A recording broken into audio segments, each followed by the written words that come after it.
है शायद आपके एक संबंधी दिव्या राठी मेरी कभी स्टूडेंट चित्रकूट विश्वविद्यालय में रही हैं।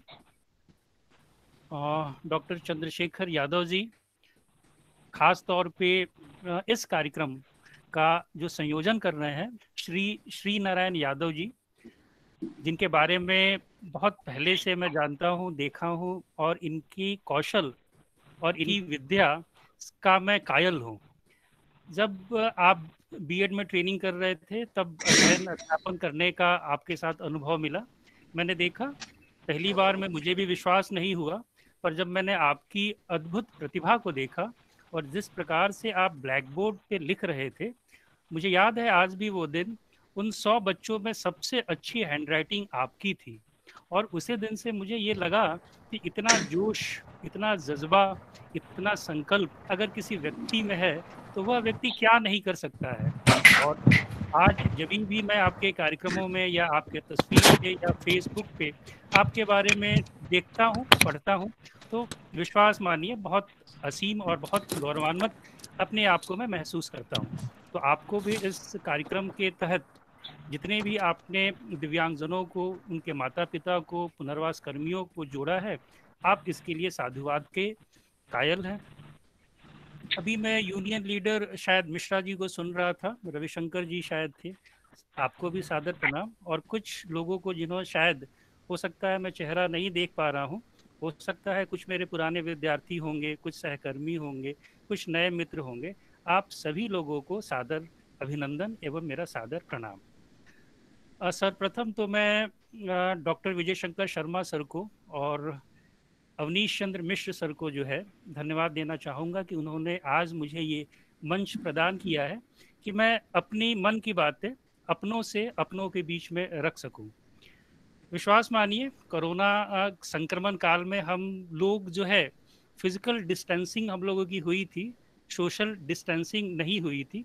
और मेरे लिए तो ये कदापि नहीं रहा, क्योंकि शायद इलाहाबाद में ही रह के मैं श्री नारायण यादव जी से नहीं मिल पाया, पर आज इलेक्ट्रॉनिक माध्यम से ही मैं उनसे जुड़ पाया हूँ।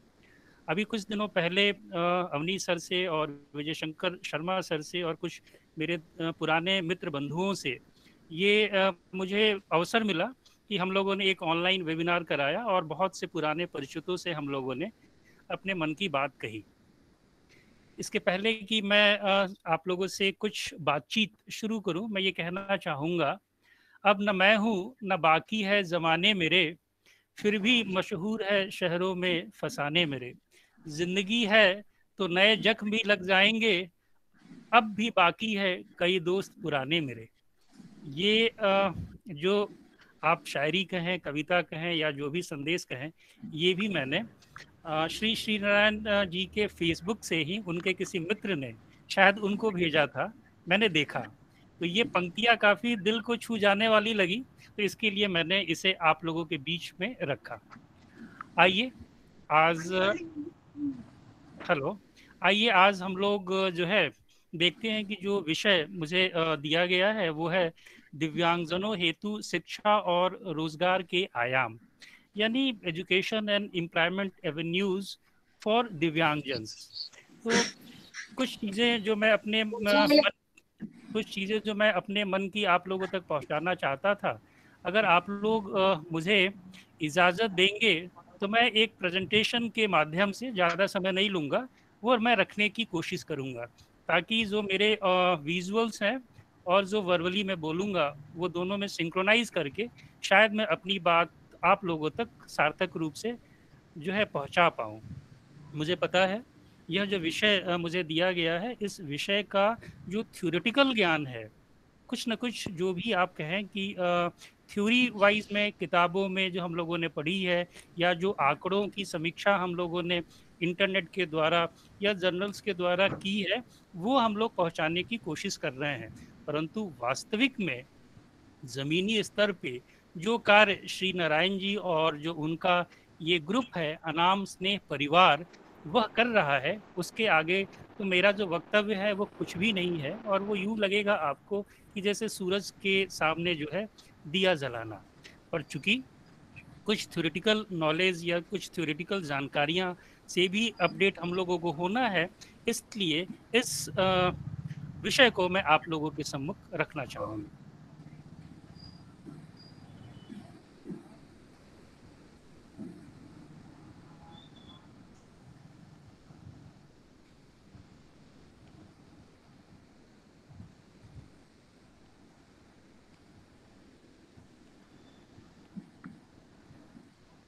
नागेश जी, मेरी स्क्रीन क्या शेयर हुई है? हाँ सर, आपकी स्क्रीन दिखाई दे रही है। तो लेकिन नागेश्वर सर की आवाज थोड़ी धीमी क्यों आ रही? मेरी आवाज धीमी आ रही है? अभी कुछ आवाज बढ़ी मेरी? नहीं, आपकी तरफ नेट का इशू होगा बड़े भाई साहब, आवाज क्लियर है सर की। नहीं नागेश जी और जितने भी श्रोतागण हैं, कहीं पे भी अगर आपको ये लगे कि आवाज की कमी हो गई है या स्लाइड्स शेयर नहीं हो रहे हैं, कृपया आप बीच में जरूर टोक के हमें बता दीजिएगा, क्योंकि टेक्नोलॉजी हमें इनेबल्ड भी बनाती है और टेक्नोलॉजी ही हमें डिसेबल्ड भी बनाती है। तो चूंकि हम लोग टू वे कम्युनिकेशन करने की कोशिश कर रहे हैं, पर हो सकता है कि लो सिग्नल की वजह से या इंटरनेट में कोई व्यवधान आने की वजह से शायद यह प्रॉब्लम हो सकता है। आप लोग बेझिझक कहीं पे भी जहाँ पे भी अगर दिक्कत महसूस हो रही है, आप जरूर मुझे बताइएगा। और नागेश जी, पार्टिसिपेंट्स को आप ये अवसर दीजिएगा, अगर ऐसी कोई प्रॉब्लम आती है तो जरूर बताएं। आइए आज देखते हैं हम कि education and employment avenues for दिव्यांगजन्स, इस विषय पे थोड़ी सी हम लोग चर्चा परिचर्चा करते हैं आप सभी विद्वत जन के सम्मुख। बेसिकली डिसेबिलिटी, जैसा हम लोग जानते हैं, अक्षमता, basically disability is the inability to see the ability. किसी भी व्यक्ति की जो काबिलियत है उसको न देख पाना ही अक्षमता है, और यह काबिलियत न देख पाने का जो कौशल है वह उस व्यक्ति में निहित है। तो कहीं ना कहीं जो दिव्यांगता या जो अक्षमता है वह उस व्यक्ति में नहीं है, बल्कि जो व्यक्ति देख रहा है, अनुभव कर रहा है, महसूस कर रहा है, उसके देखने में, उसके टेम्परामेंट में, उसके एटीट्यूड में, उसके नजरिए में है। डिसेबिलिटी और जो पुअर्टी है, क्योंकि जो विषय मुझे दिया गया है शिक्षा और रोजगार, देखिए शिक्षा और रोजगार दोनों ही एक दूसरे के पूरक है। अगर व्यक्ति शिक्षित नहीं होगा तो शायद उसे अच्छा रोजगार नहीं मिल पाएगा। और शिक्षा के साथ साथ अगर आप देखेंगे तो दिव्यांगजनों में यह भी मुश्किल रहता है कि अगर वो गरीबी से जूझ रहे हैं तो कहीं ना कहीं दोहरी मार उनमें जो है ये होती है। इसीलिए हम कहते हैं कि there is a dual relationship between disability and poverty, as poverty is considered both as a cause and a consequence of disability. दिव्यांगता या अक्षमता होना का कारण ये भी देखा गया है कि गरीबी की वजह से दिव्यांगता होती है या दिव्यांगता होने की वजह से गरीबी होती है।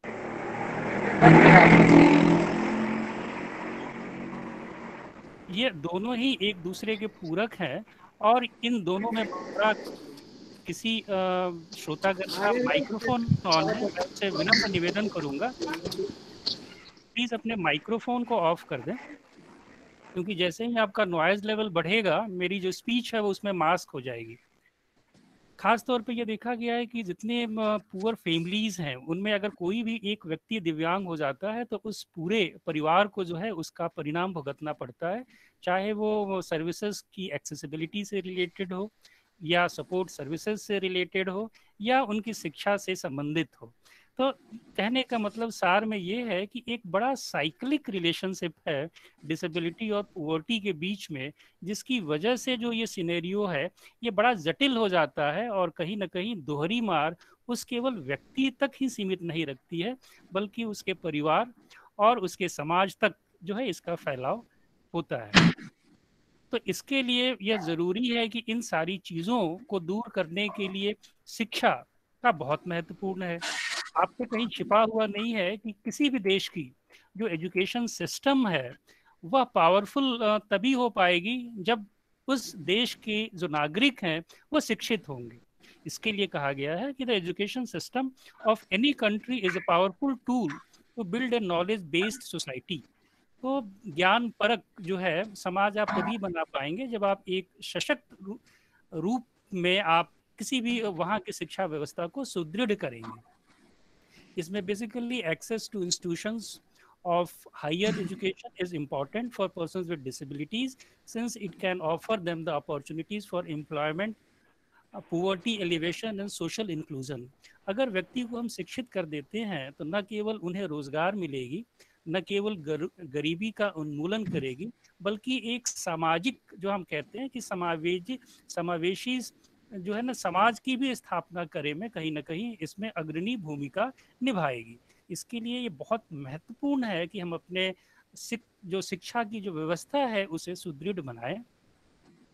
और अपार्ट फ्रॉम एस्पेक्ट्स, अगर आप देखेंगे तो जो जितनी हमारी ये डिस्क्रिमिनेशंस है, चाहे वो जेंडर की हो, डिसेबिलिटी की हो, इसमें खास तौर पे अगर आप देखेंगे तो जितनी महिलाएं हैं, जितनी गर्ल्स हैं, उसमें बहुत ज़्यादा जो है उनको इसका जो है ना असर पड़ता है। और जो बेसिकली सोशियो इकोनॉमिक इनके स्टेटस है फैमिली के, थोड़ी सी माइक बंद करा देंगे क्या प्लीज़? जो उनका सामाजिक आर्थिक परिवेश है, जो कहते हैं ना कि जो उनकी रेस है, जो जहाँ पे वो रह रहे हैं, क्या वो ग्रामीण जगहों पे रह रहे हैं, शहरी जगह पे हैं, या उनका सेमी अर्बन है, ये सारे का इफेक्ट होता है। ग्रामीण परिवेश में आपने देखा होगा कि जज्बा है, परिवार पढ़ाना चाहता है, पर शायद मोबिलिटी की प्रॉब्लम है, कहीं ना कहीं ट्रांसपोर्टेशन मिल नहीं पा रहा है, तो जिसकी वजह से एजुकेशन की एक्सेसिबिलिटी नहीं है। वो चीज़ें काफ़ी मायने रखती हैं।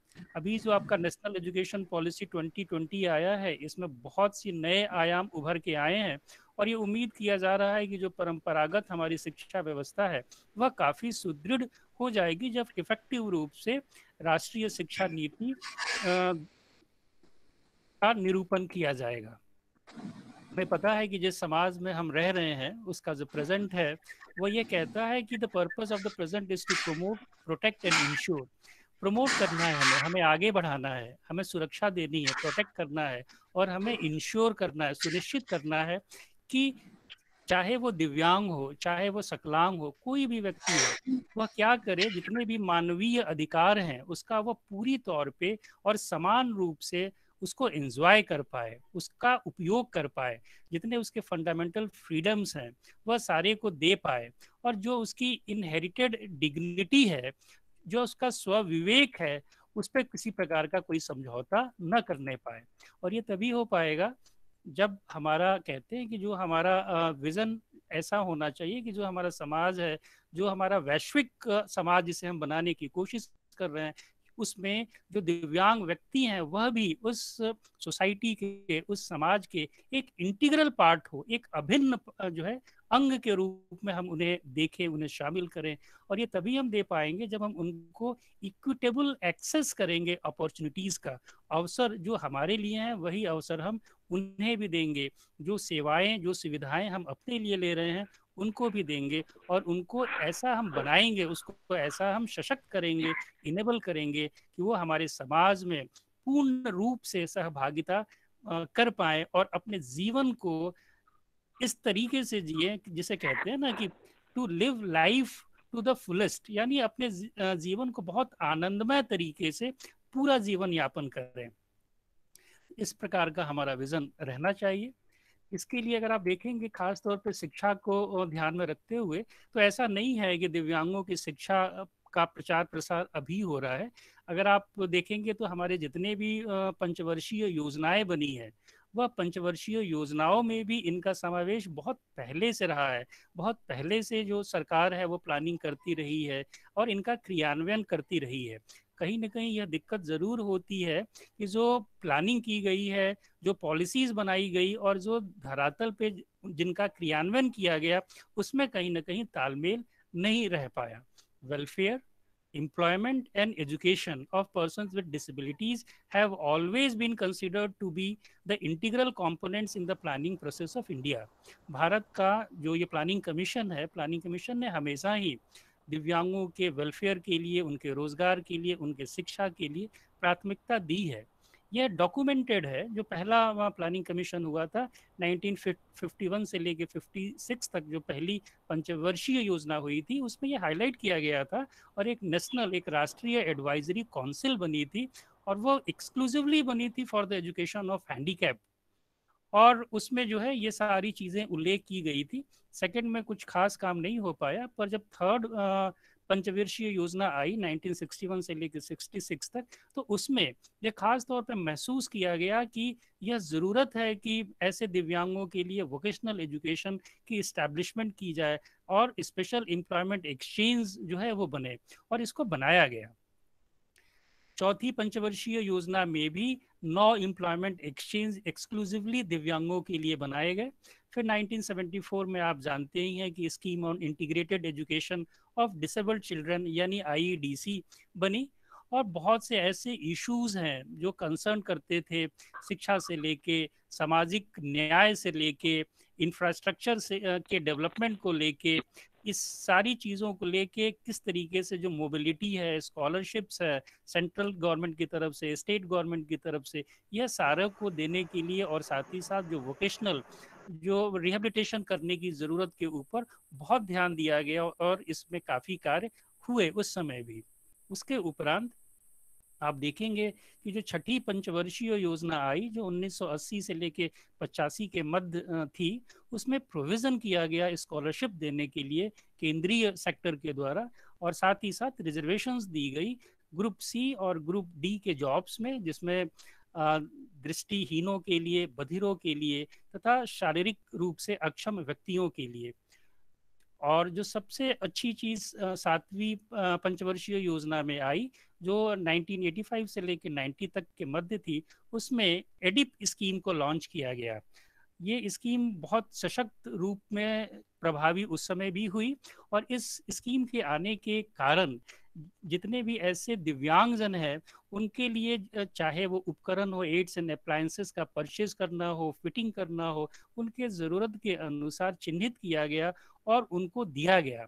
इसमें भी अलग अलग जो है सैलरी स्लैब्स बने, बहुत से बड़े हिस्से में जो है फ्री में दिया गया, उसके बाद कुछ ऐसा हिस्सा था जिसको 50% रिलैक्सेशन दिया गया। पर ये आने के बाद कम से कम दिव्यांगजनों की आवश्यकताओं के अनुरूप, चाहे वो उनके मोबिलिटी एड्स थे, एजुकेशनल एड्स थे, रिक्रेशनल एड्स थे, यह सारे एड्स जो है वो प्रोवाइड किए गए सेंट्रल गवर्नमेंट के द्वारा। इसके लिए ये जो स्कीम है, ये assistance for aids and appliances for the purchase और fitting of persons with disabilities, यह काफ़ी प्रभावी हुई। उसके उपरांत जो ये आठवीं पंचवर्षीय योजना आई जो 1992 से 1997 के बीच में रही, इसमें निःशक्त जन अधिनियम जो 1995 में आया, इसके आने के उपरांत एक तरीके से पूरे दिव्यांगजन क्षेत्र में क्रांति आ गई, और पहली बार जो है ये डॉक्यूमेंट किया गया एक बहुत ही सशक्त जो है अधिनियम के आने की वजह से।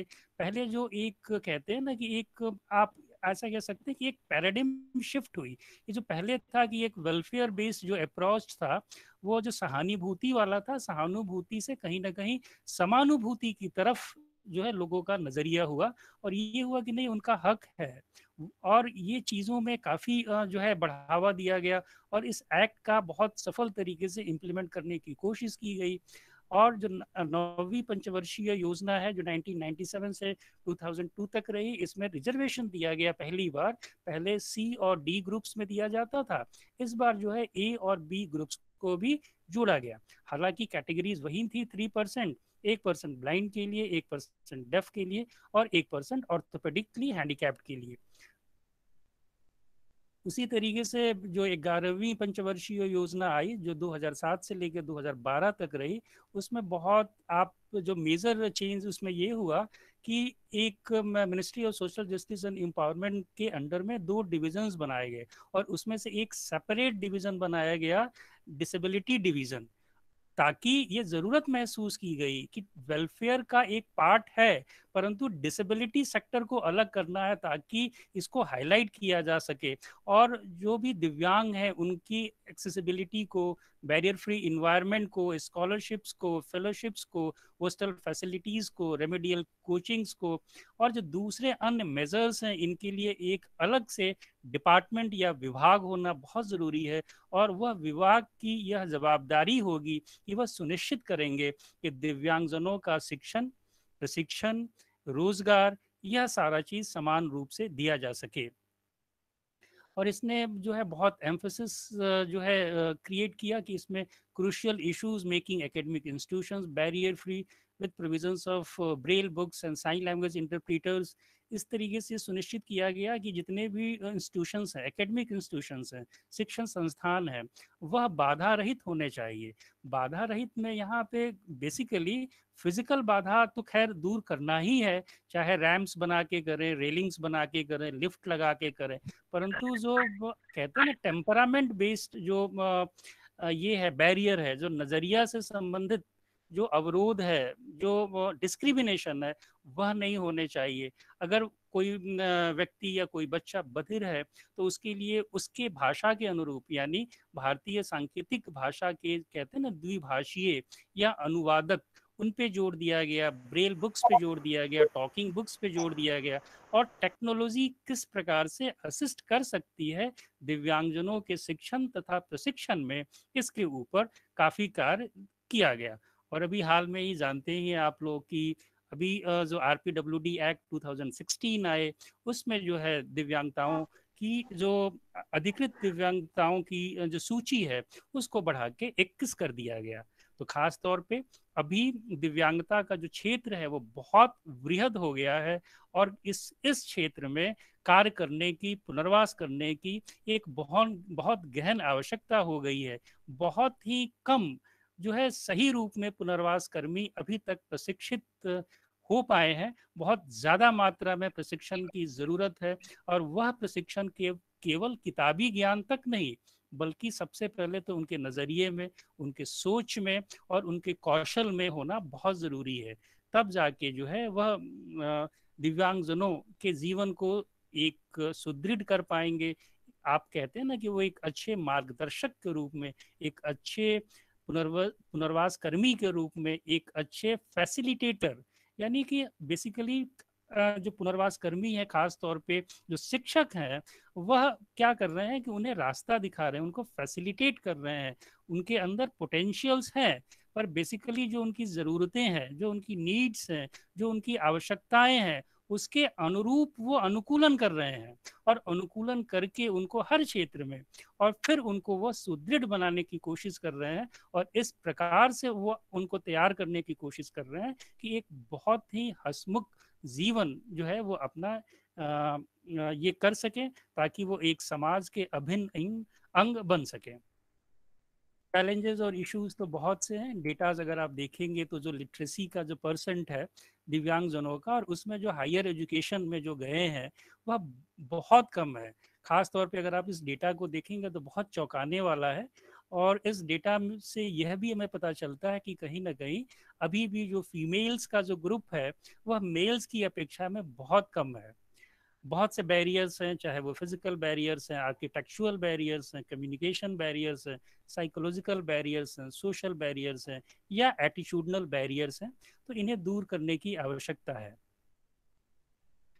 एक दो रिपोर्ट्स मैं आप लोगों से साझा करने की कोशिश करूंगा। जल्दी में मैं नई लेटेस्ट रिपोर्ट तो नहीं ढूंढ पाया, पर हाँ कुछ रिपोर्ट्स में बहुत चौंकाने वाले तथ्य सामने आए हैं, तो उन जानकारियों को मैं आपके बीच में रखना चाहूँगा। National centre for promotion of employment of disabled people's report के द्वारा ये बताया गया है कि केवल 0.63 जो डिसेबल्ड स्टूडेंट्स हैं were in various fields of education, केवल 0.63% जितने दिव्यांग हैं उनमें से केवल 0.63% ऐसे दिव्यांग हैं जिनको ऐसे, जिसे हम कहते हैं ना उच्च शिक्षा में जो तकनीकी शिक्षा है, चाहे वो लॉ से रिलेटेड हो, इंजीनियरिंग से रिलेटेड हो, मेडिसिन से रिलेटेड हो, बिजनेस मैनेजमेंट से रिलेटेड हो, डिज़ाइन से रिलेटेड हो, जर्नलिज्म से रिलेटेड हो, आर्किटेक्ट से रिलेटेड हो, या सोशल वर्क से रिलेटेड हो, उसमें उन लोगों ने दाखिला लिया था। 2014 की ये रिपोर्ट है, हालांकि रिपोर्ट पुरानी है पर बड़ी चौंकाने वाली है। इस रिपोर्ट में ये भी बताया गया कि according to details furnished by universities and 16 Indian Institutes of Technologies, 16 जो IITs थे और 13 जो IIM है, इंडियन इंस्टीट्यूट्स ऑफ मैनेजमेंट, उससे जब ये आंकड़ा लिया गया तो ये देखा गया कि डिसेबल्ड स्टूडेंट्स इनरोल्ड देम में 46.67% are students with orthopaedic disabilities. यानी ये देखा गया कि जो 16 IITs थे और 13 IIMs थे, इसमें जो टोटल बच्चे जो इनरोल्ड थे उनमें से मेजॉरिटी यानी 50% जो है वो ऑर्थोपेडिकली हैंडीकैप्ड थे, शारीरिक रूप से अक्षम थे। 32.13% विजुअली इम्पेयर्ड थे, और जो स्पीच एंड हियरिंग डिसेबल्ड थे वो मात्र 5.16% थे, और जो अदर्स थे वो करीब 16.05% थे। तो बेसिकली अगर आप देखेंगे, जिसे हम कहते हैं ना कि अगर किसी बच्चे को विजुअल इम्पेयरमेंट हुआ है या किसी बच्चे को हियरिंग इम्पेयरमेंट हुआ है, तो इन्हें हम कहते हैं कि सेंसरी इम्पेयरमेंट्स है। और अगर किसी बच्चे को दोनों ही है तो वो डुअल सेंसरी इम्पेयरमेंट्स में, चाहे डेफ ब्लाइंडनेस आ गया या दूसरी कैटेगरीज आ गई, तो उनमें खास तौर पे शिक्षा के क्षेत्र में पहले भी और आज भी कहीं ना कहीं शारीरिक रूप से जो अक्षम बच्चे हैं उन्हीं की ज़रूरतों को ज़्यादा कैटर किया गया, न कि विजुअल इम्पेयरमेंट या हियरिंग इम्पेयरमेंट वालों को। इस रिपोर्ट में ये भी बताया गया कि कितनी यूनिवर्सिटीज़ में ऐसे लाइब्रेरीज थे जिसमें ब्रेल बुक्स का या टॉपिक या टॉकिंग बुक्स को रखा गया, या कितनी ऐसी विश्वविद्यालय हैं जिसमें साइन लैंग्वेज इंटरप्रीटर्स को रखा गया है। और चूंकि दिक्कत ये आ रही है कि टेक्नोलॉजी का उपयोग इन बच्चों के आवश्यकता के अनुरूप चूंकि अभी भी नहीं हो पाया है, तो इसके लिए विश्वविद्यालयों में या उच्च शिक्षा संस्थानों में अभी भी जो अस्थि बाधित व्यक्ति है वही इसका लाभ ज्यादा से ज्यादा ले पा रहे हैं। क्योंकि आपको पता है, देखिए, अस्थि बाधित का जो क्षेत्र है इसमें मोबिलिटी में मेन रिस्ट्रिक्शन है। जो सेंसरी प्रॉब्लम्स है वो नहीं है, ना हियरिंग में है ना विजन में है, अगर कोई एडिशनल डिसेबिलिटी ना हो तो। There are only 8,449 students with disabilities in these 150 institutes, which is mere 0.56% of the total students. 74.08% of these were male and 22.7% were female. यह भी देखा गया कि जो फीमेल्स की जो मात्रा है, जो फीमेल्स का जो इनरोलमेंट रेशियो है वो बहुत कम है मेल्स की अपेक्षा में। और ये बड़ा शॉकिंग था कि it is shocking that even 20 years after the enactment of the Disability Act 1995, the actual implementation is only 0.5% as against the mandate quota of 3%. देखिए, पहले जो है वो 3% का था, अभी जब RPWD एक्ट आया तो 5% का हो गया शिक्षा में, परंतु जब पहले 3% था तब भी जो एनरोलमेंट था वो केवल 0.5% ही हुआ था। The survey had also revealed that while universities enrolled 55% of students with orthopedic disability out of their total disabled students, और यह बड़ा चौंकाने वाला तथ्य जो है सामने आया कि कुल जितने भी दिव्यांगजन का इनरोलमेंट हुआ था उसमें से करीब 55% ऐसे दिव्यांगजन थे जिनको शारीरिक अक्षमता थी। यानी बाकी के जो दिव्यांगजन हैं वह कहीं ना कहीं वंचित हो पा रहे थे, और वो वंचित इसलिए हो पा रहे थे क्योंकि इसमें बताया गया है some of the major drawbacks were infrastructural barriers, mobility barriers, accessibility में प्रॉब्लम थी, within the college lack of sign language interpreters, lack of braille books। और ये देखा गया कि जो ये कुल 119 यूनिवर्सिटीज का सर्वे हुआ, out of 119 universities only 16 universities reported of providing special computer software। Even जो ये कंप्यूटर सॉफ्टवेयर्स हैं उनका भी अभाव विश्वविद्यालयों में देखा गया, और मात्र 16 विश्वविद्यालयों में जो 119 का जानकारी इकट्ठा की गई थी उनमें से केवल 16 के पास कंप्यूटर सॉफ्टवेयर्स थे। Only 10 providing access to books in Braille had provision of hearing aids। केवल ऐसे 10 ही विश्वविद्यालय थे जिनमें ब्रेल का या प्रोविजन ऑफ हियरिंग एड्स को दिया जाता था या यूज किया जाता था। Only 10 of them provided sign language interpreter, जो कहते हैं ना भारतीय सांकेतिक भाषा अनुवादक या द्विभाषीय, उनमें से केवल 10 विश्वविद्यालयों में ये फैसिलिटी थी और बाकियों में नहीं थी। कहने का मतलब ये है कि जिन विश्वविद्यालयों में दिव्यांगजन पढ़ाई कर रहे थे वह वैसे दिव्यांगजन थे जिनको केवल मोबिलिटी में प्रॉब्लम थी, परंतु वो जिनका सेंसरी डिप्रावेशन था उनके लिए बहुत ज़्यादा कार्य नहीं किया गया था, इसके लिए वो लोग वंचित थे। It is observed from the data that only persons with minor physical impairments who required minimum physical assistance of any kind got admission in the colleges and universities। और इससे यह भी निष्कर्ष निकाला गया कि विभिन्न कॉलेजों में तथा विश्वविद्यालयों में केवल उन्हीं दिव्यांगजनों को जिनको बहुत कम मामूली तौर पे शारीरिक रूप से अक्षमता थी, केवल उनको ही एक फिजिकल असिस्टेंस दिया गया, चाहे रैम्प्स बना के या लिफ्ट बनवा के या रेलिंग्स लगवा के। परंतु जो दूसरे दिव्यांगजन थे उनके लिए कोई बहुत ज़्यादा सपोर्ट सिस्टम नहीं दिया गया था। यह भी देखा गया lack of adequate support services, जो सपोर्ट सर्विसेज देने चाहिए थे वह उस मात्रा में नहीं दिए गए, और कहीं ना कहीं negative social attitudes and social exclusion and low financial capacity भी एक कारण था। कहीं ना कहीं कहते हैं कि नज़रिया में जो सामाजिक परिप्रेक्ष्य था, जो सामाजिक नज़रिया था, और जो एक सामाजिक, आप बहिष्कार तो मैं नहीं बोलूँगा, पर जो सोशली इंक्लूजन होना चाहिए जिस मात्रा में, वह नहीं हो पाया था। और कहीं ना कहीं आपको पता ही है, उच्च शिक्षा में जब आप शिक्षा प्राप्त करने के लिए जाते हैं तो कहीं ना कहीं फाइनेंशियली आपको मजबूत होना पड़ता है, तो फंडिंग वगैरह को लेके भी प्रॉब्लम थी।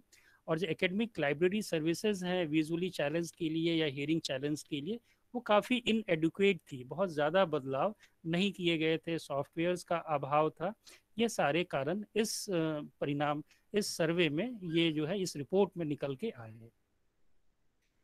तो जो बेसिक एक भाग हम था शिक्षा का, तो शिक्षा में बेसिकली कल मैं विजय सर से पूछ रहा था कि सर ये जो शिक्षा का क्षेत्र है, एजुकेशन का क्षेत्र, ये तो बहुत व्यापक है। तो उन्होंने कहा था कि बेसिकली हम लोग को हायर एजुकेशन तक ही कंसंट्रेट करना है, तो इसीलिए जानबूझ के मैंने जो है प्राइमरी एजुकेशन, मिडिल एजुकेशन वगैरह को इन्वॉल्व इसमें नहीं किया था। पर जो कुछ तथ्य सीमित समय में मैं आप लोगों तक पहुंचा सकता था, वह जानकारियां मैंने शिक्षा के क्षेत्र में, खास तौर पे उच्च शिक्षा के क्षेत्र से संबंधित जो चौंकाने वाले तथ्य दिव्यांगजनों की शिक्षा के क्षेत्र में आए थे, वह मैंने साझा की। हालांकि इस पीरियड में बहुत से यूजीसी ने बहुत से कार्यक्रम भी बनाए, टेप्से हैप्सन प्लान भी बनाया, बहुत से यंग यूनिवर्सिटीज को जो है ग्रांट भी मिली, डेवलपमेंट भी किया गया, पर इसका फायदा बहुत कम विश्वविद्यालयों ने भी नहीं किया।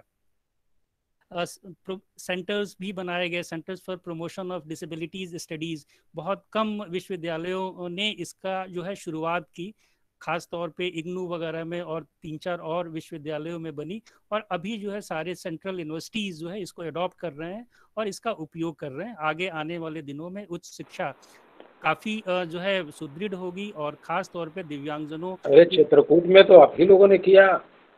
सर प्रणाम सर। सर मुझे याद आ गया सर, मुझे याद आ गया सर। और वो सारी जो ऊर्जा है वो आपके द्वारा सिंचित थी। हम लोग तो सर मात्र भौतिक रूप से जुड़े थे सर, मानसिक रूप से तो आपने ही वो आत्मबल दिया।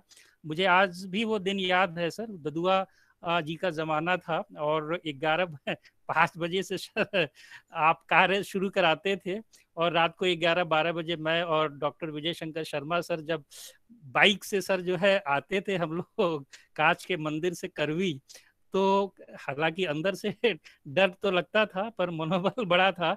और आपके मार्गदर्शन में एक संरक्षक के रूप में सर आपने जो कार्य जगत गुरु राम भद्राचार्य विश्वविद्यालय में आपने कराया सर, गुरु जी के आशीर्वाद से, आप सब लोगों के आशीर्वाद से, वह सर जो है कभी भी जो है ना सर ओझल नहीं होता है।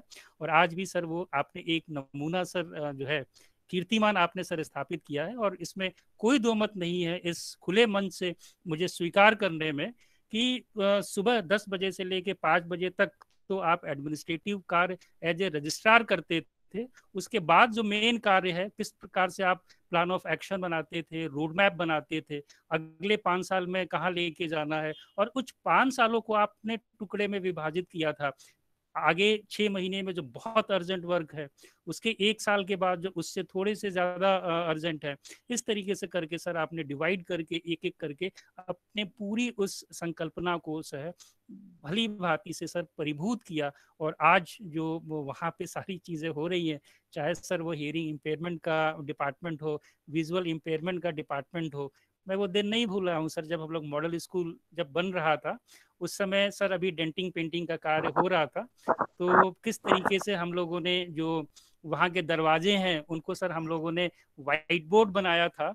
और कभी कभी जब रोशनी नहीं, जब ये बिजली नहीं रहती थी, बिजली चली जाती थी, तब बाहर निकाल के या छत पे जाके हम लोग तब तक सर अध्ययन अध्यापन का कार्य करते थे जब तक कि सूर्य की रोशनी रहती थी। तो यह सारा जो भी सर कार्य, या आप कहें सर कि एक तो किताबी ज्ञान होता है, दूसरा होता है अनुकरण करके, तो सर आप सदैव हमेशा अनुकरणीय रहेंगे, रहे हैं, और ये सारा श्रेय सर आप ही को जाता है सर आपने पुरानी सारी यादें ताजा कर दी। हम लोग जो रात में काम किया करते थे, मुझे अभी भी आपके बोलने से बड़ा एकदम सब रिकॉल हो गया। जब तक शादी नहीं हुई थी तब तो ठीक था, शादी होने के बाद मेरा फोन जबरदस्ती बजता था, मैं घर से बजवाता था कि ताकि समय से आ जाऊं, मुझे याद है। तो मेरा आपसे एक अनुरोध है सर, मिश्रा सर, मैं चाहूंगा कि क्योंकि आप हियरिंग इम्पेयरमेंट की फील्ड में बड़े जाने वाले नाम हैं, हमारे साथ में बहुत सारे लोग भी जुड़े हुए हैं, वो चाहेंगे कि ऐसी कौन सी संस्थान है अपने देश में जहां पर जो इसमें कुछ पेरेंट्स भी जुड़े हुए हैं, तो यदि वो अपने बालकों को यदि कहीं एडमिशन कराना चाहें तो कहां कहां जाकर के एडमिशन कराएं, और देश में कौन से ऐसे हियरिंग इम्पेयरमेंट के स्कूल्स हैं जो मॉडल हैं, या अपने यूपी में द गवर्नमेंट के कहां है और जो नॉन गवर्नमेंटल वो कहां कहां है, उसके बारे में यदि आप थोड़ी सी बातें शेयर कर पाए तो अच्छा लगेगा सर। जरूर सर। सर अगर आपकी इजाज़त हो तो थोड़ी सी 2-3 स्लाइड्स एम्प्लॉयमेंट एवेन्यूज पे भी हैं सर, आप कहिए तो सर इसे कंप्लीट करके टैकल करें, या अगर आप जी जी जी करेंगे सर। जी जी विजय सर, मेरी जैसा आप चाहें सर। मेरी स्क्रीन पे मिश्रा सर बताएं जी। मेरी नहीं कंप्लीट कर लें शॉर्ट में। ठीक है सर, ठीक सर, ठीक सर, कंप्लीट कर लें। शॉर्ट में कंप्लीट करके सर मैं उसी पे आता हूं। हाँ, फिर आगे आ सर ये एम्प्लॉयमेंट, फिर कुछ सवालों को भी लेना पड़ेगा, बहुत सारे लोग जुड़े हैं, उनके सवाल होंगे। जरूर सर, तो जरूर सर, आप जरूर उनको संतुष्ट करने में सक्षम होंगे सर। जरूर जरूर सर, आपके आशीर्वाद से जरूर सर। सर ये जो मैं स्लाइड शेयर कर रहा हूँ, इसकी विजिबिलिटी सर क्लियर आ रही है सर? नागेश जी, जो मैं स्लाइड शेयर कर रहा हूँ, क्या इसकी विजिबिलिटी क्लियर है? दिखाई दे रही है सर। बीच में कई प्रेजेंटेशन आए हैं, तो आप एक बार पुनः प्रेजेंट कर दीजिए। अच्छा, एक बार फिर से प्रेजेंट करें। जी सर, सभी लोग पिन कर ले, आसानी से दिखता रहेगा।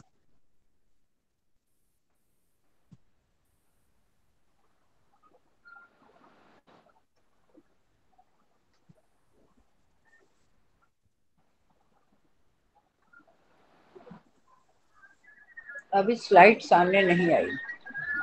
अभी आ जाएगी, प्रेजेंट हो रही, प्रेजेंट हो रही कर रहा हूँ मैडम। इसका मतलब कि जो पहले मैं प्रेजेंटेशन कर रहा था वो बीच में रुक गई थी क्या? नहीं, कई लोगों ने प्रेजेंट कर दिया था, लेकिन पिन करने वालों को बराबर दिखाई दे रही थी सर। आरपीडब्ल्यूडी वाली स्लाइड जो 2016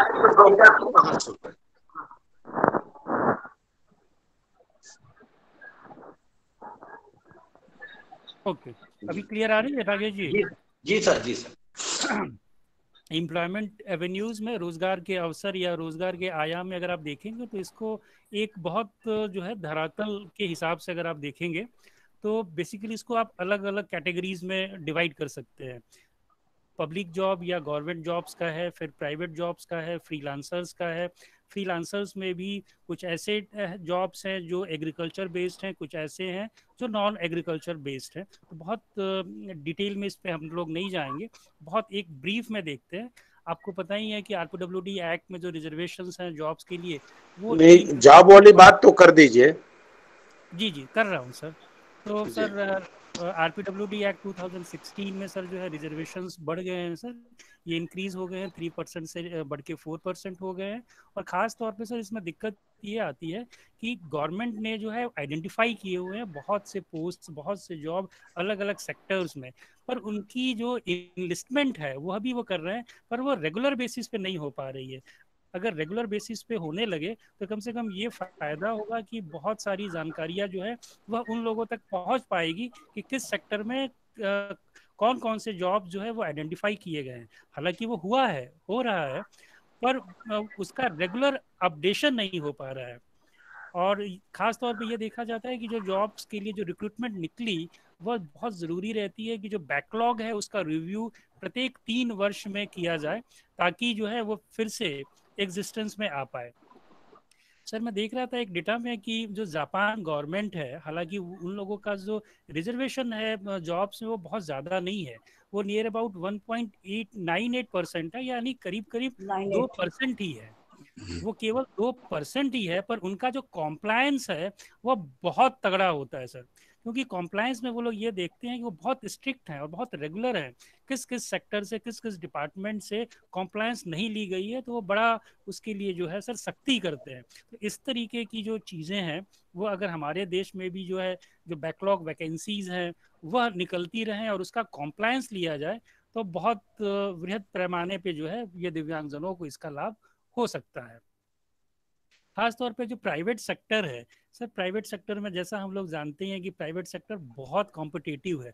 मैं ये नहीं कह रहा हूँ कि गवर्नमेंट सेक्टर कॉम्पिटिटिव नहीं है, परंतु गवर्नमेंट सेक्टर के बनिस्पत अगर आप तुलना करेंगे तो प्राइवेट सेक्टर में कॉम्पिटिटिव इसके लिए है क्योंकि जो भी अगर आप प्रोडक्टिव नहीं होंगे, आप कहते हैं ना कि जब अगर आप इफिशिएंट नहीं होंगे, अगर आप में वो कॉम्पिटेंसी नहीं होगी तो कहीं ना कहीं प्राइवेट सेक्टर में आप टिक नहीं पाएंगे। तो बेसिकली जो प्राइवेट सेक्टर है वह आप कहते हैं टारगेट ओरिएंटेड या प्रोडक्टिविटी ओरिएंटेड होता है। और ये प्राइवेट सेक्टर के लिए भी बहुत से गवर्नमेंट की स्कीम्स थे। बहुत पहले से एक सर चली आ रही थी अप्रेंटिसशिप स्कीम, जो 12th स्टैंडर्ड पास बच्चों के लिए बनाई गई थी, और उसमें भी सर इनरोलमेंट रेशियो अगर देखा जाता है तो मात्र 0.43% है, जबकि इस स्कीम के तहत कम से कम मिनिमम इनरोलमेंट दिव्यांगों का 4% होना चाहिए, पर वो नहीं हो पाता है। और चौंकाने वाली बात यह है कि सर इसी स्कीम में ग्रेजुएशन बेस्ड जो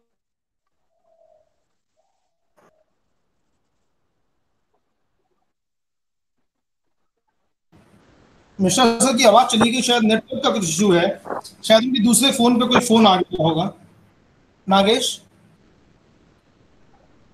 जी सर, जी सर, सर जुड़े हुए हैं, थोड़ा नेटवर्क के कारण थोड़ा सा इशू कोई आ रहा है जिससे आवाज नहीं आ पा रही सर। जी जी, ऐसा तब होता है जब फोन आ जाता है। चलिए, जब तक सर आ रहे हैं दोबारा जुड़े, तब तक मैं अपनी बात रखूं। दरअसल मिश्रा सर ने बहुत अच्छी बात की जॉब एवेन्यूज को लेकर के क्या क्या चीजें होनी चाहिए। जिन जॉब एवेन्यूज को आप बात कर रहे हैं मिश्रा सर, वो ये भी है कि हम लोग ने कुछ जॉब्स आइडेंटिफाई किए हैं, गवर्नमेंट ने कुछ जॉब्स आइडेंटिफाई की हुई हैं। तो होता क्या है कि हर डिसेबिलिटी वाइज कुछ जॉब्स आइडेंटिफाइड हैं, और पहले के जमाने में और अब के जमाने में ये फर्क आ गया है। जब मिश्रा सर जुड़े तो एकदम मेरे को बता दीजिएगा, तो मैं अपनी बात रोक लूंगा। तो जॉब्स में ये वाली बात अब आ गई है कि पहले जो दृष्टिबाधित व्यक्ति हुआ करते थे उनके लिए होता था कि ये फला फला काम कैसे कर पाएगा। मैं छोटा सा एग्जांपल देता हूँ कि यदि ये बैंक में पीओ कैसे बन पाएगा, क्योंकि बैंक में पीओ बनने के लिए आपको बहुत सारे ऐसे काम करने पड़ते हैं जिसमें कागज पत्र को पढ़ना पड़ता है। तो कागज पत्र जब आप पढ़ेंगे तो उसको पढ़ने के लिए सक्षम होना चाहिए। तो अब जो टेक्नोलॉजी आ गई है वो दृष्टिबाधित को कागज पढ़ने में भी सक्षम बना रही है, कागज को लिखने में वो सक्षम हो रहा है कि टेक्नोलॉजी का यूज कर रहा है, और टेक्नोलॉजी का यूज करने के बाद वो अपने सारे कार्यों को करता है। तो अब जो जॉब्स आइडेंटिफाई हुई हैं और जो पहले जॉब्स आइडेंटिफाई हो चुकी थी उसमें फर्क आ गया। अब दृष्टिबाधित व्यक्ति या श्रवण बाधित व्यक्ति या अस्थि बाधित व्यक्ति, विकलांग व्यक्ति जो है, क्योंकि उनको जो प्रॉब्लम्स आती थी वो पहले से कम हो गई हैं, इसका कारण टेक्नोलॉजी है। तो क्योंकि जॉब्स ये जो बढ़ रहे हैं ना, जॉब के एवेन्यूज इसीलिए बढ़ रहे हैं क्योंकि हम लोग टेक्नोलॉजी का प्रयोग करके हम और ज्यादा अच्छा कर पा रहे हैं। तो आप ये मान के चलिए इस ग्रुप में जितने भी लोग जुड़े हुए हैं वो इस बात को इंश्योर करें कि अपने आप को अपडेट रखें टेक्नोलॉजी से और उसे सीखते रहें। देखो, सीखना बहुत जरूरी है।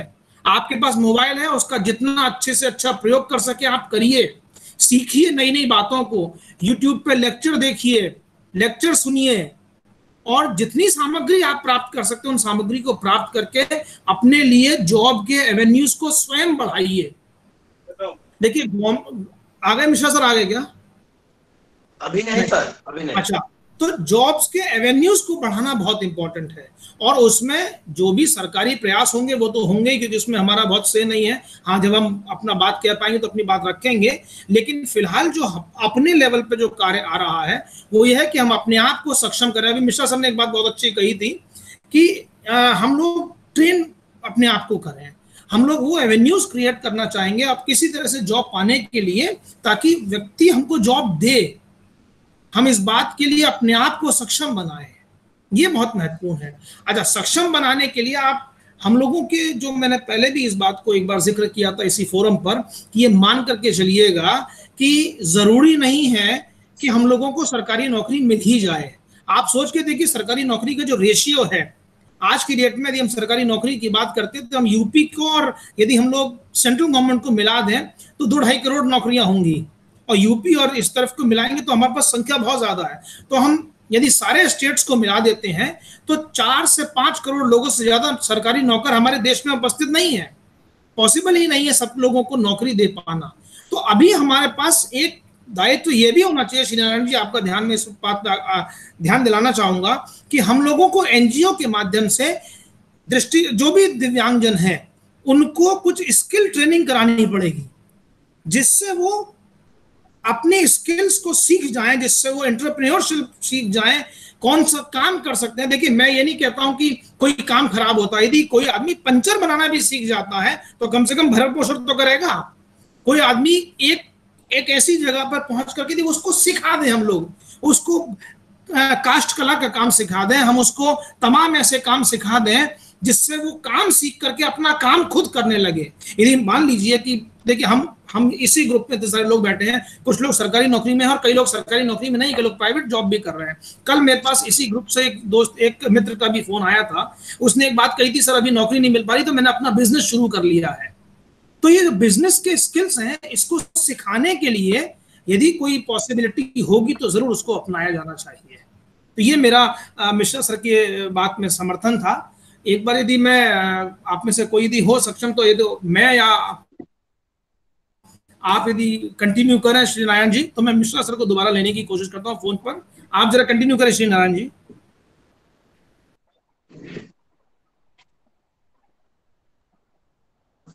आपका माइक अनम्यूट करिए श्री नारायण भाई। माइक जी धन्यवाद सर। जो है, जो आप जो है खुद का रोजगार की बात कर रहे थे, मैं उसी को आगे बढ़ाना चाहूंगा। एक सबसे पहली, हम लोग जब 1998 में इलाहाबाद विश्वविद्यालय में आए तो दोनों पैर से विकलांग साथी था रीवा का, वो भीख मांगते हुए जो है मिल गया मुझे। मैं उससे पूछा, जो है उस समय अभी उसकी उम्र जो है मुश्किल से 18-19 साल का था, लेकिन बहुत अच्छा लड़का था। उससे मैं पूछा कि यार ऐसा क्यों कर, फिर से बातें हुई तो कहा भैया मैं आखिर कर क्या सकता हूँ। तो उसको हम लोग जो है पूछे, क्या तुम चप्पल पॉलिश कर सकते हो, जूते पॉलिश कर सकते हो? उसने कहा हाँ सर।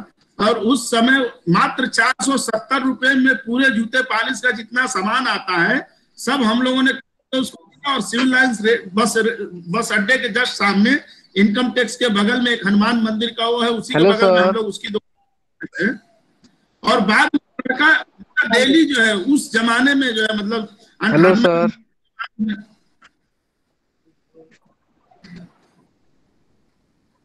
किसका आ रहा है? जी दीदी, मैं ये कह रहा हूँ कि उस समय 230 कोई बीच में बोल रहा है, बाकी लोगों को म्यूट करवा दो ना। हाँ? तो मैं ये कह रहा था कि उस समय वो लड़का म्यूट करवा दो, तभी अपनी बात कंटिन्यूटी में रुको।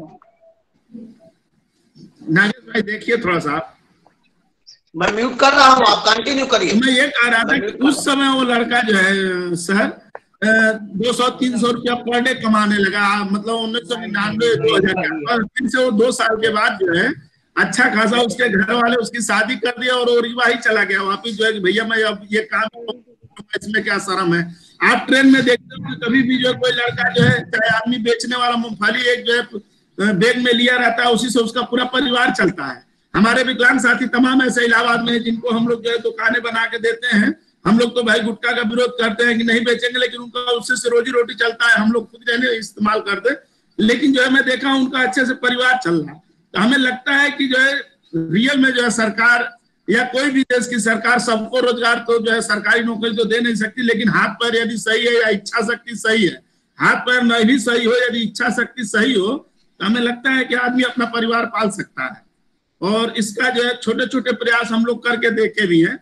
एक जो है हम लोग क्या जो है विकलांग साथी, उसकी चाय की दुकान हम लोग जो है खुलवाए, फौदी है उनका नाम जो है, अब जो है इस समय जो है अभी भी है चल रहा है जो है, एक श्यामलाल है, ऐसे तमाम साथी है जिनका हमें लगता है 2-4-5 हज़ार में खूब अच्छी जो है दुकान है काम भर के चल सकती है। और इसको लोग शहर में है जो मदद करने वाले भी हैं। सरकार का जो देखिए अपना सरकार की नीति है, सरकार का काम है, वो उसका काम है। हम लोग का काम ये है इस संगठन का बनाने का मतलब कि हम लोग इस तरीके से इलाहाबाद में छोटे छोटे स्तर पे जो है विकलांगों की मदद करते हैं, चाहे वो जो है दुकान खुलवाने में मदद हो या शादी के जो है कार्यक्रम में मदद हो या उनकी जो है जिस प्रकार से रेलवे पास हो, सीएमओ सर्टिफिकेट हो, आधार कार्ड जो भी उनको बनवाने में या प्रवेश कराने में, इस समय प्रवेश का समय चल रहा है, उनको हम लोग किस तरीके से प्रवेश दिलाएं, इस तरीके से जितनी उनकी जो है दिक्कतें आती है विकलांग साथियों की, उनको हम लोग किस तरीके से मदद करें, इस पे स्पेशली हम लोग जो है ध्यान दिलाना चाहते हैं। और जो है चाहते हैं कि हर डिस्ट्रिक्ट में क्यों ना जो है उत्तर प्रदेश के 75 जिले में ये विकलांग साथी अपने मिलकर जो है काम करें। और निश्चित रूप से हमें लगता है सर कि यदि जो है अच्छे जो भी विकलांग साथी काम करते हैं उनको अच्छे लोग मिल जाते हैं, ईश्वर जो है निश्चित रूप से उनको जो है उसी हिसाब का लोग देते हैं। और सामाजिक कार्य करने में थोड़ी सी दिक्कतें आती हैं निश्चित रूप से जो है, लेकिन उनको जो है हमें लगता है कि जब फिर से अच्छे लोग मिल जाते हैं ना, ईश्वर जो है यदि है इस धरती पे तो मदद करता है, किसी न किसी रूप में भेजता है, तो फिर से दिक्कतें भी नहीं आती है।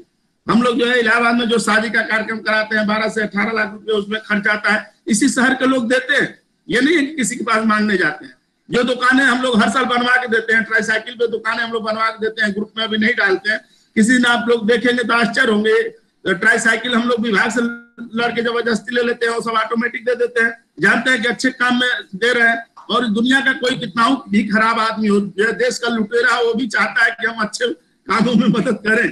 निश्चित रूप से आप देखते होंगे जो जितने ही लोग हैं, जो बड़े लोग वो अपने नहीं पहुंच पाते हैं, अपने माध्यम से किसी के माध्यम से जो है मदद करना चाहते हैं और कराते हैं। हम लोग तो जो है निश्चित रूप से देखे हैं, इसको जो है आभास किए हैं, अच्छे काम कीजिए तो आपको अच्छे लोग मिल जाते हैं और वो मदद करते हैं। और फिर से छोटी छोटी दुकानें खुलवाने में एक दिन का आप जो है पार्टी बंद कर दीजिए, कहीं चाय पीना एक दिन का बंद कर दीजिए, आप एक आदमी की दुकान खुलवा सकते हैं। मुझे लगता है कि चाय जो है पीना, यदि आप किसी अच्छे दुकान में चले जाइए, 10 लोग चले जाइए तो हजारों रुपए की चाय बस हो जाएगी। यदि एक दिन बंद कर दीजिए तो आप आराम से 2 लड़के की दुकान खुलवा सकते हैं। लेकिन बस ये है कि वो लड़का जो है ना सेड़ी ना हो, वो लड़का जो है मतलब जो है ये ना हो कि जो है भीख मांगने वाले को आप जो है अच्छे कपड़े देंगे तो पहनेगा थोड़ो, भीख मांगने वाले को आप पैसे देंगे तो 99% पैसा आपका शराब में जाएगा, नशे में जाएगा, आप ये मान के चलिए। लेकिन आप उसी पैसे को जो है, चाहे उसी जो है चीज को आप जो है मदद करने को आपको तय करना पड़ेगा कि आप मदद करने किसको जा रहे हैं। मैं बात कहूँ होता जाएगा। नहीं सही कह रहे हैं, बहुत सही सर, बात ये बहुत सही है। तो हमें बात का भी ध्यान रखना होगा कि हम स्किल्स को सिखाने के लिए ये जो कौशल विकास केंद्र है उनकी थोड़ा सा अभी डिफंक्ट पड़े हुए हैं, कुछ ऐसे संस्थान हैं जो अभी बहुत अच्छे से कार्य नहीं कर पा रहे हैं, उन पर जरा ध्यान केंद्रित कराने की जरूरत होगी। जरा इधर हम लोग भी लखनऊ से लगते हैं, मिश्रा सर शायद नहीं जुड़ पा रहे हैं, श्री नारायण जी उनका फोन भी। हेलो जी जी सर, नमस्कार सर। सर कोई श्री नारायण कुछ पूछना चाह रहा है कोई आदमी, शायद लवलेश प्रताप जी। हाँ लवलेश प्रताप जी बोले हैं। लवलेश जी प्रणाम भैया, प्रणाम। मैं आदरणीय शर्मा सर की बात से इत्तेफाक रखते हुए ये कहना चाह रहा था कि जैसा कि आप बात कर रहे हैं कौशल विकास केंद्र में जो है प्रशिक्षण चलाए जाने की, तो बहुत सारे मुझे लगता है कि जब से स्किल इंडिया का कार्यक्रम चल रहा है बहुत सारे कार्यक्रम चलाए गए सर, पर उसमें प्रमाण पत्र बांटे गए 2-2, 3-3 महीने के करके। जरूरत इस बात की प्रशिक्षण को क्रियान्वित किया जाए, उसे वास्तविक रूप दे करके उनको स्किल्ड बना के रोजगार की व्यवस्था करी जाए। बात सही है, क्योंकि सर मैं भी बताना चाहता हूँ, मैं संदीप कुमार सर प्रणाम, सभी गुरुजनों को प्रणाम। हाँ, मैंने एक ट्रेनिंग भी की है, लॉकडाउन जैसे ही लगा डॉक्टर रेड्डी फाउंडेशन की तरफ से, एक यहाँ पे अपने प्रयागराज में डीएम कार्यालय के पीछे एक फाउंडेशन है ग्रो ट्रेनिंग करके, तो उन्होंने 2 महीने की ट्रेनिंग हम लोगों की कराई थी। उसमें सॉफ्ट स्किल्स, कम्युनिकेशन स्किल्स, थोड़ा बहुत एप्टीट्यूड एंड पर्सनालिटी डेवलपमेंट और थोड़ा कंप्यूटर पे उन्होंने वर्क सिखाया था। तो इस रिलेवेंट में सिखाया था कि हम आपको काम दिलाएंगे। तो हम लोगों की मेरी फर्स्ट क्लास थी ऑनलाइन की, लेकिन अभी उस रिलेवेंट में कोई वर्क मिल नहीं पाया, तो क्रियान्वयन नहीं हो पाता है। वास्तविक रूप से जो जमीन स्तर पे काम मिलना चाहिए सच में वो नहीं हो पाता है।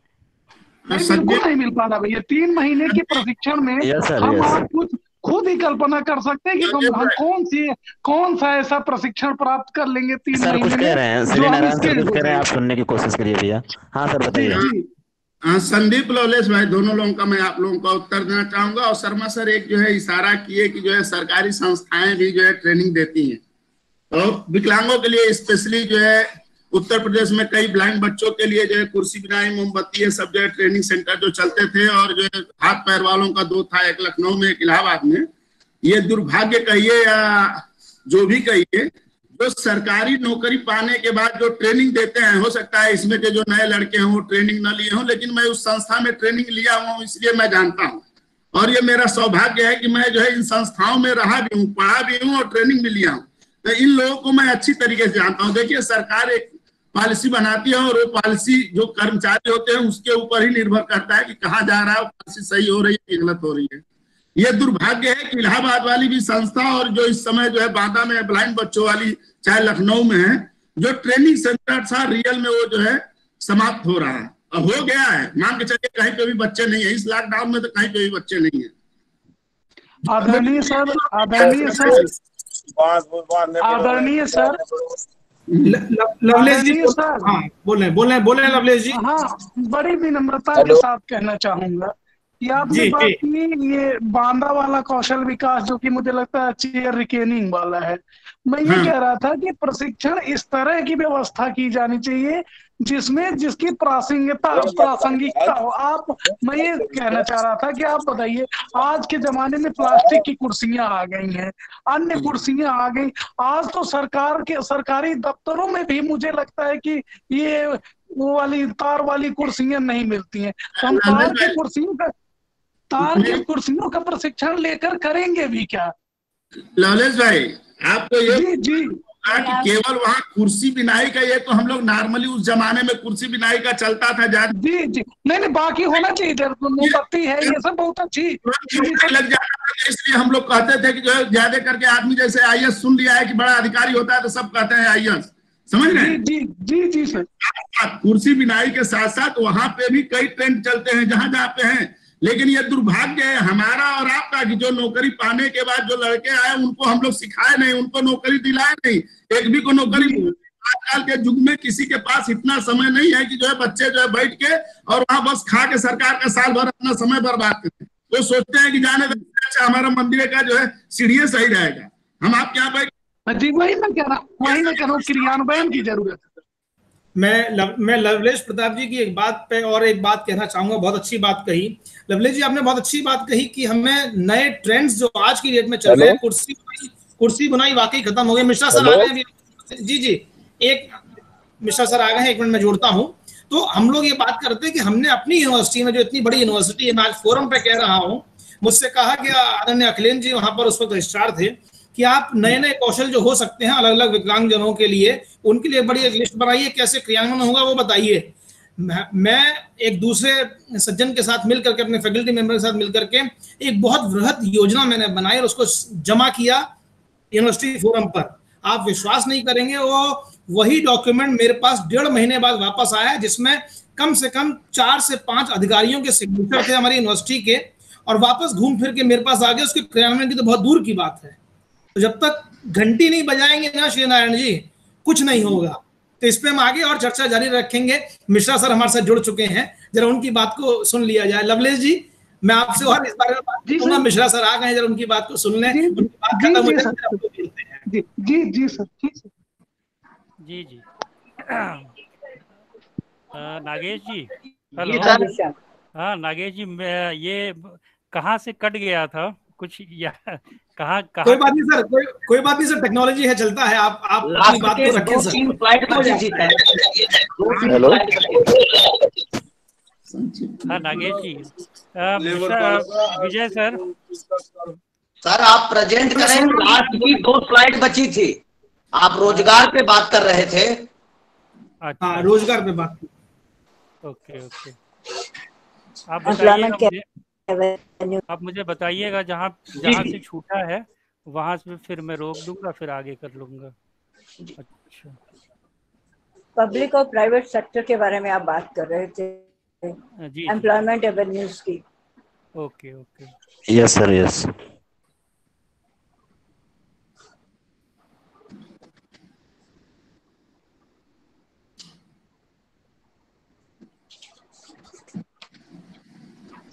ये हो गया था मैडम, प्राइवेट सेक्टर हो गया था। हेलो हेलो, पब्लिक सेक्टर हुआ था, प्राइवेट के बारे में बात हो रही थी। हेलो।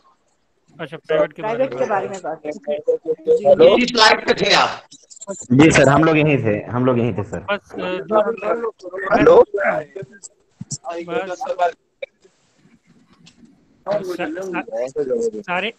सारे श्रोतागण से केवल 2 मिनट मैं लूंगा, ज्यादा समय नहीं लूंगा, फिर मैं आप लोगों की क्वेरीज पे आ जाऊंगा। प्राइवेट सेक्टर में बेसिकली ये स्कीम के बारे में हम लोग बता रहे थे, और कैसे जो कॉर्पोरेट सोशल रिस्पॉन्सिबिलिटीज है उसको आगे बढ़ा सकते हैं, और कैसे अवेयरनेस सेंसिटाइजेशन क्रिएट कर सकते हैं दिव्यांगजनों के बीच में तथा एम्प्लॉयर्स के बीच में। इसके बारे में हम लोग चर्चा कर रहे थे। खास तौर पे जो सेल्फ एम्प्लॉयमेंट है, क्योंकि अभी मैं ये बताना चाह रहा था कि अभी का जो ज़माना है, खास तौर पे कोरोना संक्रमण की वजह से बहुत सारी नौकरियां, बहुत सारे जो हमारे रोजगार हैं वो सामान्य व्यक्तियों के छूट गए हैं। तो आपको पता ही है कि सेल्फ एम्प्लॉयमेंट एक रास्ता बचता है। जब तक कि हमें प्राइवेट जॉब या गवर्नमेंट जॉब की तरफ अग्रसर नहीं होते हैं, तब तक सेल्फ एम्प्लॉयमेंट कोई बुरा विकल्प नहीं है। खास तौर पे सेल्फ एम्प्लॉयमेंट में ये देखना होता है कि हमारी ज़रूरतें क्या है, रिसोर्सेज क्या है, टेक्नोलॉजी क्या है, किस प्रकार से अपनी ज़रूरतों को और जो हमारे मौजूद हैं संसाधन उसका हम तकनीकी रूप से उपयोग करके अच्छे से अच्छा कर सकते हैं। और यहाँ ये भी ध्यान देने की बात है कि हम किस वातावरण में, किस परिवेश में रह रहे हैं, कहाँ पे रह रहे हैं। ग्रामीणों के लिए अलग है और जो शहरी क्षेत्रों के लिए है वो अलग है। बहुत ग्रामीणों में अगर आप देखेंगे तो ग्रामीण अंचल में बहुत से हमारे रोजगार के, स्वयं रोजगार के अवसर हैं जो खास तौर पे कृषि से संबंधित हैं। चाहे वो जो है सब्जियों उगाने का हो, हॉर्टिकल्चर का हो, मशरूम्स उगाने का हो, मेडिसिनल प्लांट्स उगाने का हो, कहते हैं ना कि मधु का जो व्यापार है वह भी किया जा सकता है, प्रोसेसिंग कर सकते हैं, डेयरी प्रोडक्ट्स हैं, फूड प्रोसेसिंग है, मत्स्य पालन है। इस तरीके से बहुत से ऐसे ट्रेड्स हैं, बहुत से ऐसे एरियाज हैं जिसको एक्सप्लोर किया जा सकता है। खास तौर पे national handicap finance development corporation से भी जो है वहाँ से भी प्रोजेक्ट सबमिट करके क्लस्टर्स बना के 10, 20, 50 दिव्यांगों को एक का एक समूह बना के प्रोजेक्ट्स अच्छे से बना के, प्रोजेक्ट को गोल ओरिएंटेड बना के, इनकम ओरिएंटेड बना के वहाँ से अनुदान लिया जा सकता है। क्योंकि NHFDC में काफ़ी कम रेट्स पे ब्याज मिलते हैं और बहुत इजीली मिल भी जाता है। तो ख़ास तौर पे जो दूसरे जो पेशे हैं उसमें भी जो है वो भाग्य आजमाया जा सकता है, चाहे वो एनिमल हस्बेंड्री का हो या फिर खादी ग्रामोद्योग का हो या वस्तुकला का हो। बहुत से ऐसे लोग जो हैं वो फ्रीलांसर के रूप में भी कार्य कर रहे हैं, और जिन लोगों को थोड़ी बहुत तकनीकी का ज्ञान है वो लोग वेबसाइट डेवलपर्स के रूप में या डिजिटल मार्केटिंग के रूप में भी करके अपना जीवन यापन कर रहे हैं। मास मीडिया जर्नलिज्म का भी उपयोग कर रहे हैं, जिन लोगों की लेखनी बहुत अच्छी है। मुझे याद है जब श्री नारायण यादव जी पढ़ते थे तो बहुत अच्छा इनका लिखते थे। हम लोगों के विश्वविद्यालय में कोई कार्यक्रम होता था तो हम लोग न्यूज़ एडिटिंग के रूप में, न्यूज़ को अगर प्रेस में कहीं विज्ञापित करना होता था तो इन्हें ही कहते थे कि आप इसको जो है दूसरे अपने किसी सहकर्मी से लिखवा के भेज दीजिए। तो कहने का मतलब है कि जैसे हर व्यक्ति अलग अलग रहता है, वैसे ही दिव्यांगों में भी हर व्यक्ति के अपने अलग अलग हुनर हैं, कौशल है, जज्बा है, रुचि है। तो उसके अनुसार जो है आप इन कार्यों का चुनाव कर सकते हैं। बहुत से ऑनलाइन ट्यूटर्स जो है विदेशों वगैरह में भी बहुत कारगर हो रहे हैं। अभी मैं एक UGC का जो है पैनल अटेंड कर रहा था, वहाँ पे मैं एक ऑडियंस के रूप में ही जुड़ा था, पैनलिस्ट नहीं था। तो वहाँ पे सुखदेव थोराट साहब थे और कपिल सिब्बल साहब थे और अलीगढ़ मुस्लिम यूनिवर्सिटी के रिटायर्ड ब्रिगेडियर साहब थे। तो वो जो पैनल में जो बात हो रही थी उसमें सुखदेव थोराट साहब ने एक बहुत अच्छा स्टेटमेंट दिया था जो मैं आप लोगों तक जो है उसको आपके बीच में शेयर करना चाहूँगा। उन्होंने कहा था, वन गुड टीचर, जो आजकल का ज़माना है उसके अनुरूप ही उन्होंने बोला था, one good teacher can teach at least 1 million students, but 1 million bad teachers cannot teach even a single good student.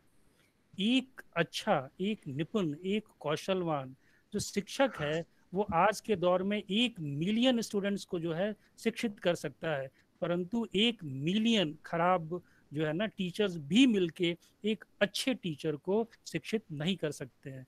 तो बेसिकली हम लोगों में जो कौशल है वो हम लोग उसका हुनर ऑनलाइन ट्यूटर्स के रूप में, सब्जेक्ट टीचर के रूप में, योगा टीचर के रूप में, म्यूजिक टीचर के रूप में कर सकते हैं। बहुत से दिव्यांगों ने अपने रेडियो स्टेशंस बनाए हैं।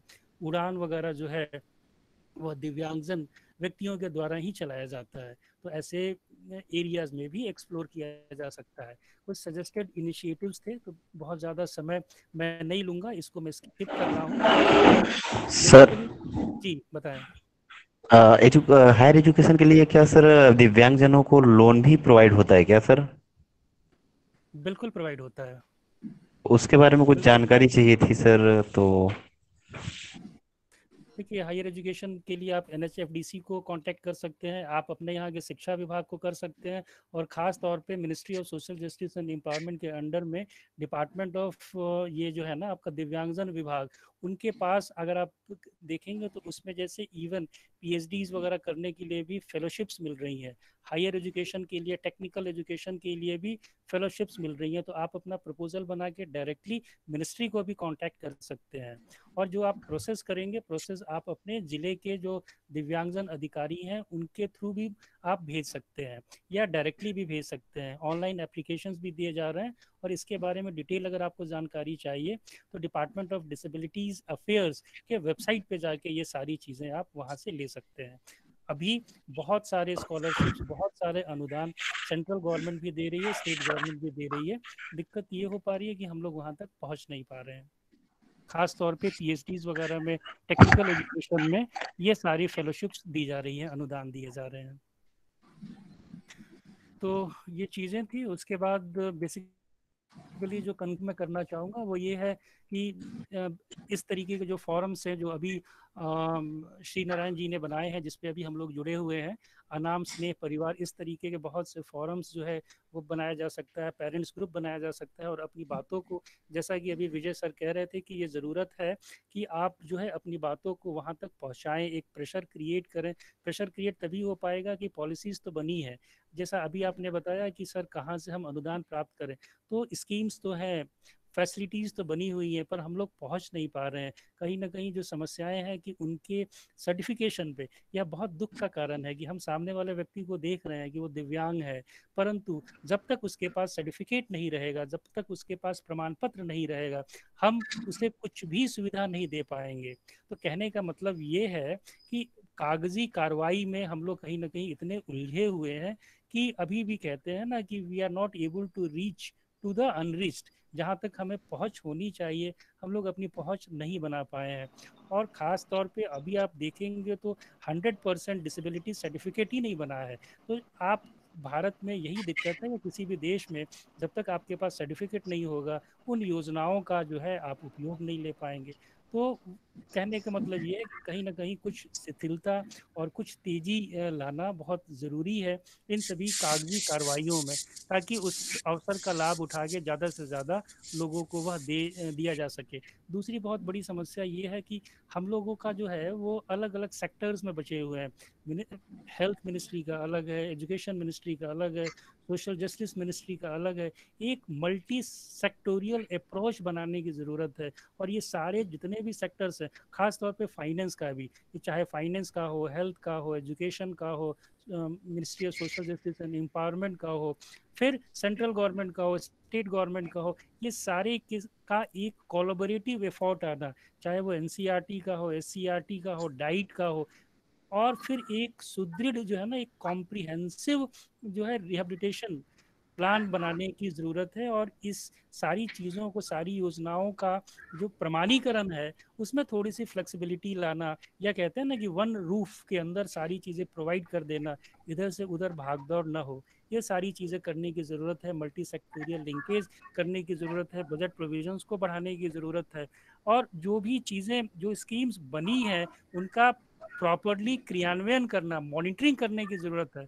जैसा कि अभी विजय सर बता रहे थे कि सर ने बहुत मेहनत किया, बहुत से उन्होंने जो है ट्रेड्स को इनलिस्ट किया, कौन कौन से कार्य हैं जिनको कराया जा सकता है, और वो सारी चीज़ उन्होंने रिपोर्ट भेजी ऊपर, परंतु क्या फ़ायदा हुआ, वो फिर से रिमार्क बन के, और वो कहीं ना कहीं सजेशंस के लिए, या कहीं ना कहीं उसमें कुछ और चीज़ों को ऐड करने के लिए वापस कर दिया गया। तो कहने का मतलब ये है कि कहीं ना कहीं चीज़ें हो तो रही हैं, परंतु जो स्पीड है वो अभी शायद उस लेवल पे, उस स्पीड पे हम लोग आ नहीं पाए हैं। और ये तब आएगा जब हम लोगों का एक पार्टिसिपेटरी अप्रोच होगा। पार्टिसिपेटरी अप्रोच यानी सारे लोग एकजुट होके, अलग अलग फॉरम्स एकजुट होके, आपस में जो है कोलैबोरेट करके, क्लस्टरिंग करके और हम लोग अपनी बातों को रखें, तब उसमें जो है ना जो आपके फंड्स की समस्याएं हैं या जो स्किल्स की डेवलप करने की दिक्कतें हैं वो सारी चीज़ें जो है सॉर्ट आउट होंगी। और ध्यान रखिए ये बहुत ज़रूरी है, चाहे आप प्राइवेट सेक्टर के लिए ट्राई करें, गवर्नमेंट सेक्टर के लिए ट्राई करें, शेल्टर्ड वर्कशॉप के लिए ट्राई करें, या आप कहें स्वरोजगार के लिए ट्राई करें। आपका एटीट्यूड कैसा है, आपका नज़रिया कैसा है, हमेशा एक पॉजिटिव एटीट्यूड रखिए। हमेशा कुछ ना कुछ जो नए कौशल हैं, नए आयाम है, उसको जानने की कोशिश करिए। टेक्नोलॉजी को जो है भरपूर उपयोग करिए। आपका जो संप्रेषण करने का तरीका है वह आप सशक्त बनाइए। और ख़ास तौर पे जो नेटवर्किंग स्किल है, जैसा अभी आप लोग कर रहे हैं, आपस में आप लोगों ने नेटवर्किंग किया है, कई फोरम्स हैं, उन सारे फोरम्स का आपस में आप लोगों ने समन्वयन किया है। श्री नारायण जी इलाहाबाद में बैठे हैं, नागेश जी लखनऊ में बैठे हैं, नागेश जी जो है टेक्निकल सपोर्ट लखनऊ से दे रहे हैं, श्री नारायण जी ने अपने सारे दिव्यांग भाई बंधुओं का जो ग्रुप है, जो अभिभावकों का ग्रुप है, उसको उसमें जोड़ा हुआ है। तो इस तरीके से जो है नेटवर्किंग बनती है, और जब आपकी नेटवर्किंग बनेगी तो काम बहुत आसान हो जाएंगे। और अभी के ज़माने में टेक्नोलॉजी मस्ट है, टेक्नोलॉजी को एडाप्ट करिए, टेक्नोलॉजी को यूज़ करिए। और जब कहते हैं ना हैंड्स ऑन प्रैक्टिस आप करेंगे तो टेक्नोलॉजी से डर नहीं लगेगा। तो टेक्नोलॉजी का भरपूर उपयोग करके अपने अंदर जो आपके कौशल हैं, कौशलों का विकास करिए, संप्रेषणात्मक कौशल का भी विकास करिए, नज़रिया को हमेशा ऊंचा रखिए। डेफिनेटली कामयाबी मिलेगी, चाहे वो जिस भी रूप में मिले, परंतु मिलेगी। हो सकता है थोड़ा समय लगेगा, परंतु वो चीज़ें ज़रूर आप उसमें कामयाबी आपको मिलेगी। इसलिए अपने कहते हैं ना, अपने मन को, अपने दिमाग को जो है खुला रखिए। हमेशा अपने आप में बदलाव करने के लिए चेंज रखिए। एक बार आपने कहीं पे आप अपीयर हुए, ठीक है, निराशा हो गई, दूसरी बार करिए, तीसरी बार करिए, हतोत्साहित मत होइए, ऊर्जावान रहिए। सेंसिटिविटी तो बहुत ज़रूरी है, संवेदनशील रहिए, फ्लेक्सिबिलिटी, लचीलापन भी रखिए। और कमिटमेंट का मतलब ये है कि आप बिल्कुल डिटरमाइंड हो जाए कि ये चीज़ें करनी है तो हमें करनी है, और अंततः आपको कामयाबी मिलेगी। और ये सारी चीज़ें हम लोगों को अपने लिए भी करना है, और हमारी एक सोशल रिस्पॉन्सिबिलिटी भी है, सामाजिक उत्तरदायित्व भी है, तब जाके हम लोग जो ये कर पाएंगे। और विश्वास मानिए, अगर हम लोग इक्विटी और एक्सेसिबिलिटी दोनों को अगर दे दें, चाहे किसी भी व्यक्ति को, ये ज़रूरी नहीं है कि डिसेबल्ड के लिए ही, चाहे वो नॉर्मल्स भी होंगे तो भी जो है उनके लिए, चाहे वो डिसेबल्ड हो, नॉर्मल बॉडीज़ हो, उनके लिए यह बहुत ज़रूरी है कि आप ये दोनों का समावेश करें, तब जाके उनमें एक्सेलेंस हम लोग दे सकते हैं। यहाँ इक्विटी का मतलब ये नहीं है कि सारे लोगों को सारे चीज़ों दे देना, नहीं। जिस व्यक्ति को जो ज़रूरत है, जो आवश्यकता है, जिसके लायक है, जिसका उपयोग कर सकता है, जो उसकी रुचि है, वह सारी चीज़ें उसको प्रदान करना। और एक्सेसिबिलिटी में केवल भौतिक संसाधनों का नहीं, बल्कि मानसिक संसाधनों का भी, accessibility to technology, accessibility to education, accessibility to employability, accessibility to social inclusion, ये सारी चीज़ों का समावेश जब आप करेंगे तो निश्चित रूप से उसमें एक्सेलेंस होगा, सर्वोत्तम होगा, और तभी एक सशक्त और समृद्ध समाज की स्थापना हम लोग कर पाएंगे। तो इन्हीं शब्दों के साथ मैं अपनी वाणी को विराम करता हूँ। धन्यवाद। बहुत बहुत धन्यवाद सर, थैंक यू सर। बहुत बेहतरीन तरीके से अपनी बात रखी। जो भी सज्जन हमारे साथ जुड़े हुए प्रतिभागी अपना कोई प्रश्न पूछना चाहते हैं सर से, वे चैट बॉक्स में अपना प्रश्न लिख दें, उनका प्रश्न सर के सामने आ जाएगा। बार बार सभी का अनम्यूट करने के कारण दिक्कत होती है, तो थोड़ा सहयोग करें, चैट में लिखें आपका प्रश्न, मैं बोल करके सर को बताऊंगा, सर उसका जवाब दे देंगे। आदरणीय सभी प्रतिभागी,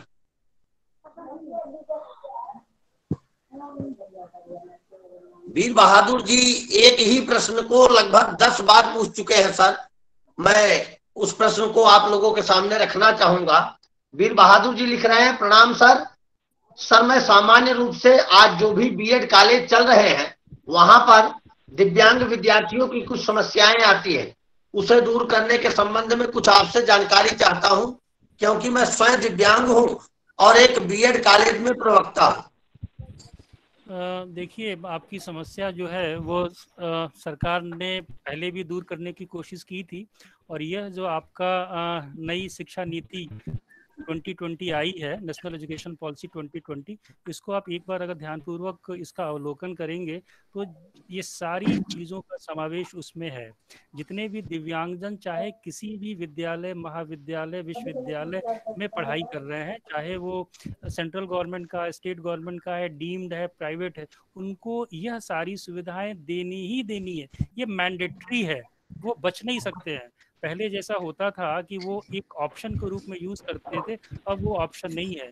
चाहे वह बच्चा, चाहे एक भी दिव्यांग बच्चा वहाँ पे नहीं है, परंतु आपको वहाँ के माहौल को ऐसा एक्सेसिबल बनाना है। माहौल का मतलब ये वहाँ का केवल फिजिकल इन्वायरमेंट नहीं, वहाँ का केवल वहाँ का जो वॉशरूम है या टॉयलेट है वो डिसेबल फ्रेंडली नहीं, वो डिसेबल एक्सेसिबल नहीं, रैम्प्स को केवल दे देना नहीं, बल्कि शिक्षण करने के क्षेत्र में, जैसे अगर वहाँ पे कोई दृष्टिबाधित विद्यार्थी ने अपना एडमिशन लिया है, तो वहाँ पे क्लासरूम्स में जो जो चीज़ें एडाप्ट करना है वह होना चाहिए।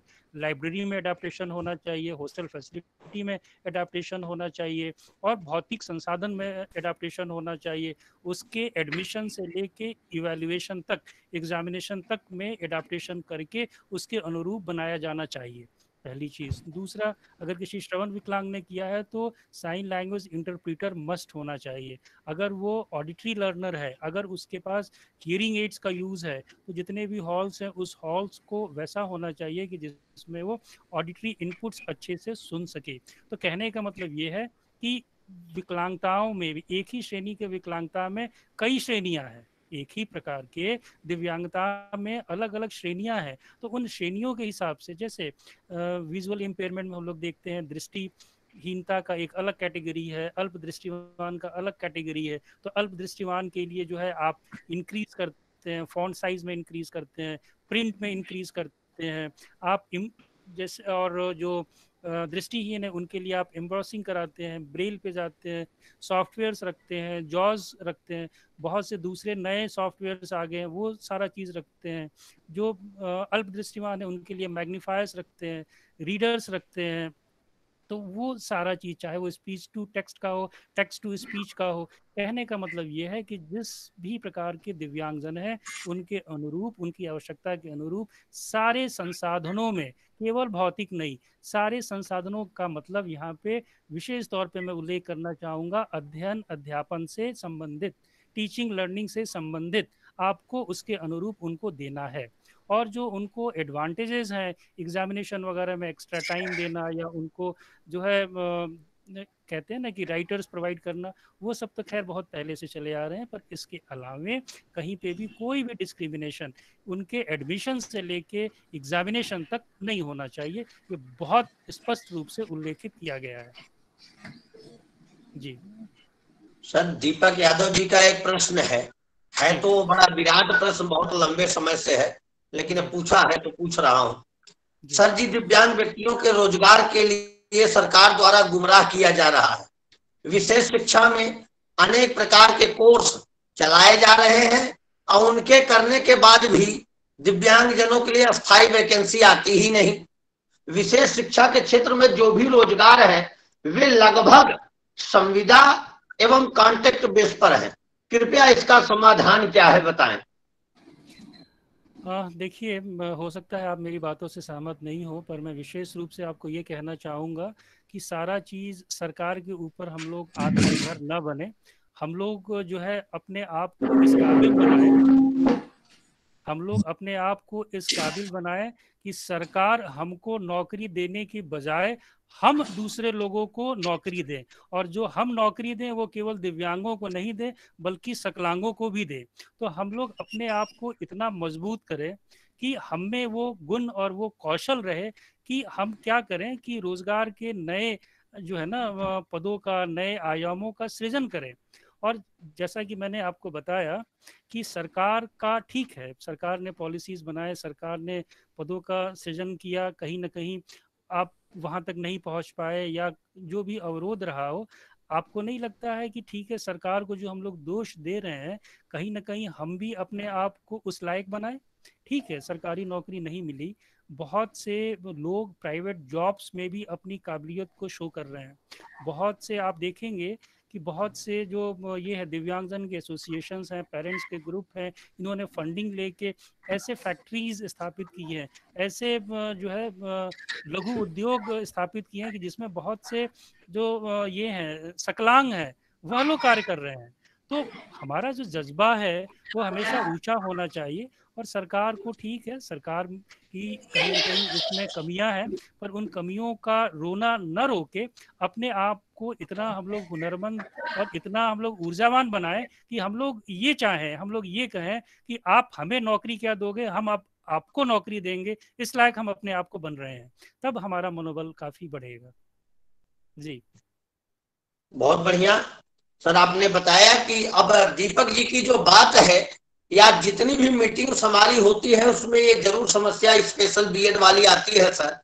इस संदर्भ में मैं तो इस पूरे परिवार में सबसे छोटा हूं, लेकिन मेरा एक सुझाव है कि जितने भी दिव्यांगजन स्पेशल बीएड कर रहे हैं, चाहे वह चित्रकूट में दिव्यांगजनों के लिए स्थापित एशिया के एकमात्र विश्वविद्यालय से, अथवा लखनऊ में हजारों करोड़ों के बजट से चल रही DSMNRU यूनिवर्सिटी में जो विशेष कोर्स चलाए जा रहे हैं, उसमें जो हमारे दिव्यांगजन कोर्स कर रहे हैं, वे कोर्स करने के पश्चात कोर्स करने का जो मूल मंतव्य था शिक्षा प्रदान करना, उसको सामने फ्रंट पे रख लें और अपने अपने प्रयासों से जो भी थोड़ा बहुत मिलता है एनजीओज में, प्राइवेट स्कूल्स में या जहां भी, वहां पर अपनी अपनी सेवाएं प्रारंभ करें।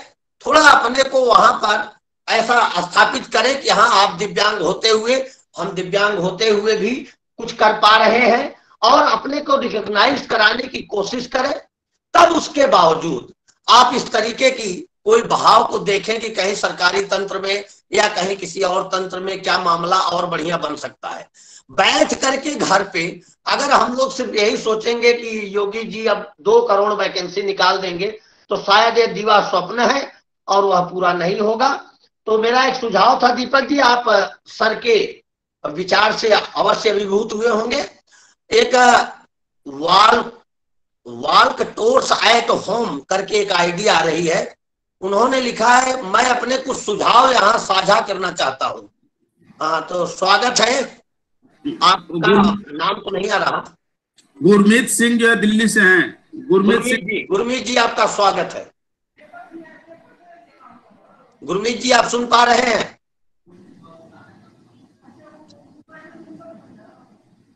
भाई गुरमीत जी शायद वो लेफ्ट कर गए हैं। गुरमीत जी अपना माइक चालू कर लें। गुरमीत जी अपना माइक चालू कर लें।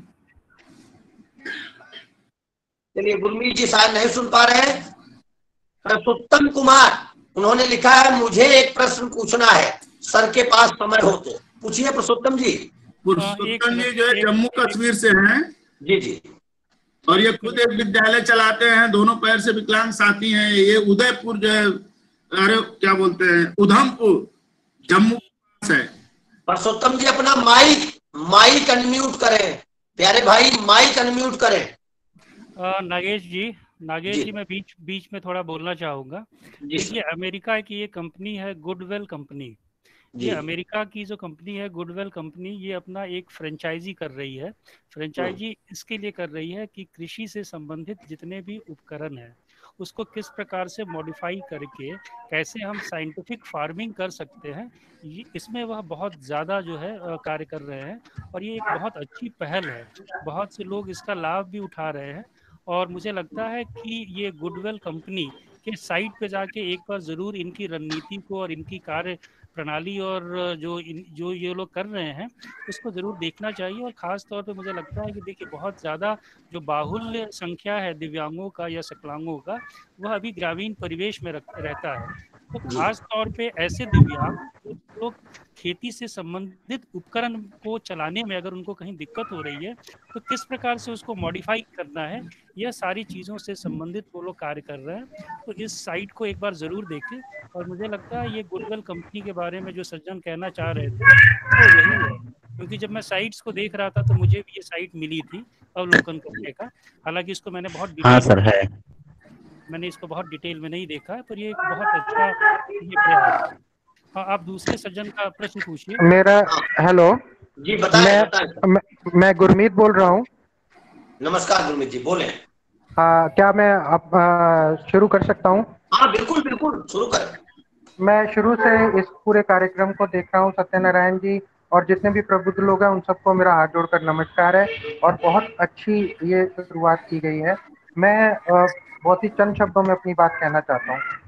पहली बात तो ये है कि जितनी भी योजनाएं 1970 से लेके और 2020 तक हमारी जितनी भी सरकारें हैं, चाहे वो राज्य सरकारें हैं चाहे वो केंद्र सरकार है, एक बात मैं यहाँ अपने प्रबुद्ध दोस्तों को ये कहना चाहता हूँ कि पॉलिसी जो बनती है डिसेबल्ड लोगों की, जहाँ बनती है वहाँ डिसेबल्ड लोगों की प्रतिभागिता नहीं होती। मेरा मानना ये कि जो पॉलिसी दिव्यांग जनों के लिए बनाई गई है, बनाई जा रही है, वो 100 में से 99% सकलांग लोगों द्वारा बनाई गई है। अच्छा, उसका कुछ काउंटर चेकिंग भी नहीं है। जो पॉलिसी बनाई जाती है उसकी कहीं से कहीं किसी भी पूरे आप आलेख में देखेंगे कहीं कोई काउंटर चेकिंग नहीं है। मेरा प्रस्ताव ये है कि हम सबको इस तरीके से काम करना चाहिए। ये आप विश्व की दूसरी सरकारों को देखिए, वो सरकारें दिव्यांगों जी गुरदीप जी अपनी बात जो कह रहे हैं ना, तो इसके लिए कोई आप उदाहरण दीजिए कि कहाँ आपको लगा ऐसा। मैं वहीं आ रहा था, बिल्कुल वहीं आ रहा था। फिनलैंड की सरकार ने एक बहुत ही अच्छा एक प्रारूप तैयार किया जिसमें कि डिसेबल्ड लोगों के घर पे जाकर उनकी जो भी जरूरत थी उसको देखते हुए पूरा एक डेटा कलेक्शन किया गया। उस डेटा कलेक्शन को करके फिर उसका संवर्धन किया गया और फिर उसके बाद पॉलिसी बनाई गई। उसी चीज को देखकर दिल्ली सरकार ने यहाँ पर दिल्ली में एक ये प्रयोग शुरू किया जिसमें कि जितने भी अगर डिसेबिलिटी सर्टिफिकेट का अप्लाई करना है आप ऑनलाइन अप्लाई कर सकते हैं, और अगर कागजात अगर लेने हैं तो हमारी दिल्ली सरकार का एक प्रतिनिधि आता है घर पे और वो सारे दस्तावेज वहां से कलेक्ट करता है। मेरा कहने का मकसद ये है कि हम जरा और वाइड होकर अगर देखें तो हमारी जितनी भी पॉलिसीज आई हैं, जितनी भी योजनाएं आई हैं, उसमें मॉनिटरिंग कहीं भी नहीं है। ये मॉनिटरिंग का ना होना ही इस बात की वजह है कि हमारी जितनी भी पॉलिसी है वो इम्प्लीमेंट नहीं हुई है धरातल पे। और जितने भी हमारे इतने लोग हमारे आपको मैं बताना चाहूंगा, जैसे कि स्टीफन हॉकिंस हैं, इंग्लैंड में थे और सबसे बड़े खगोलविद हुए वो, और नेक डाउन वो पैरालिसिस थे। हमारे यहाँ जो लोग हैं उनमें प्रतिभा की कमी नहीं है। कोई जरूरी नहीं है कि वो पढ़े लिखे हों, उनमें ऑलरेडी बड़ी सारी प्रतिभा है, लेकिन उस प्रतिभा को ढूंढने के लिए हमारे यहाँ कोई मैकेनिज्म नहीं है। दूसरी बात, जैसा कि अभी बताया गया कि जी वो डिसेबिलिटी सर्टिफिकेट जरूर होना चाहिए, चाहे सामने बंदा डिसेबल्ड दिख रहा है, इसके बावजूद भी डिसेबिलिटी सर्टिफिकेट मांगा जा रहा है।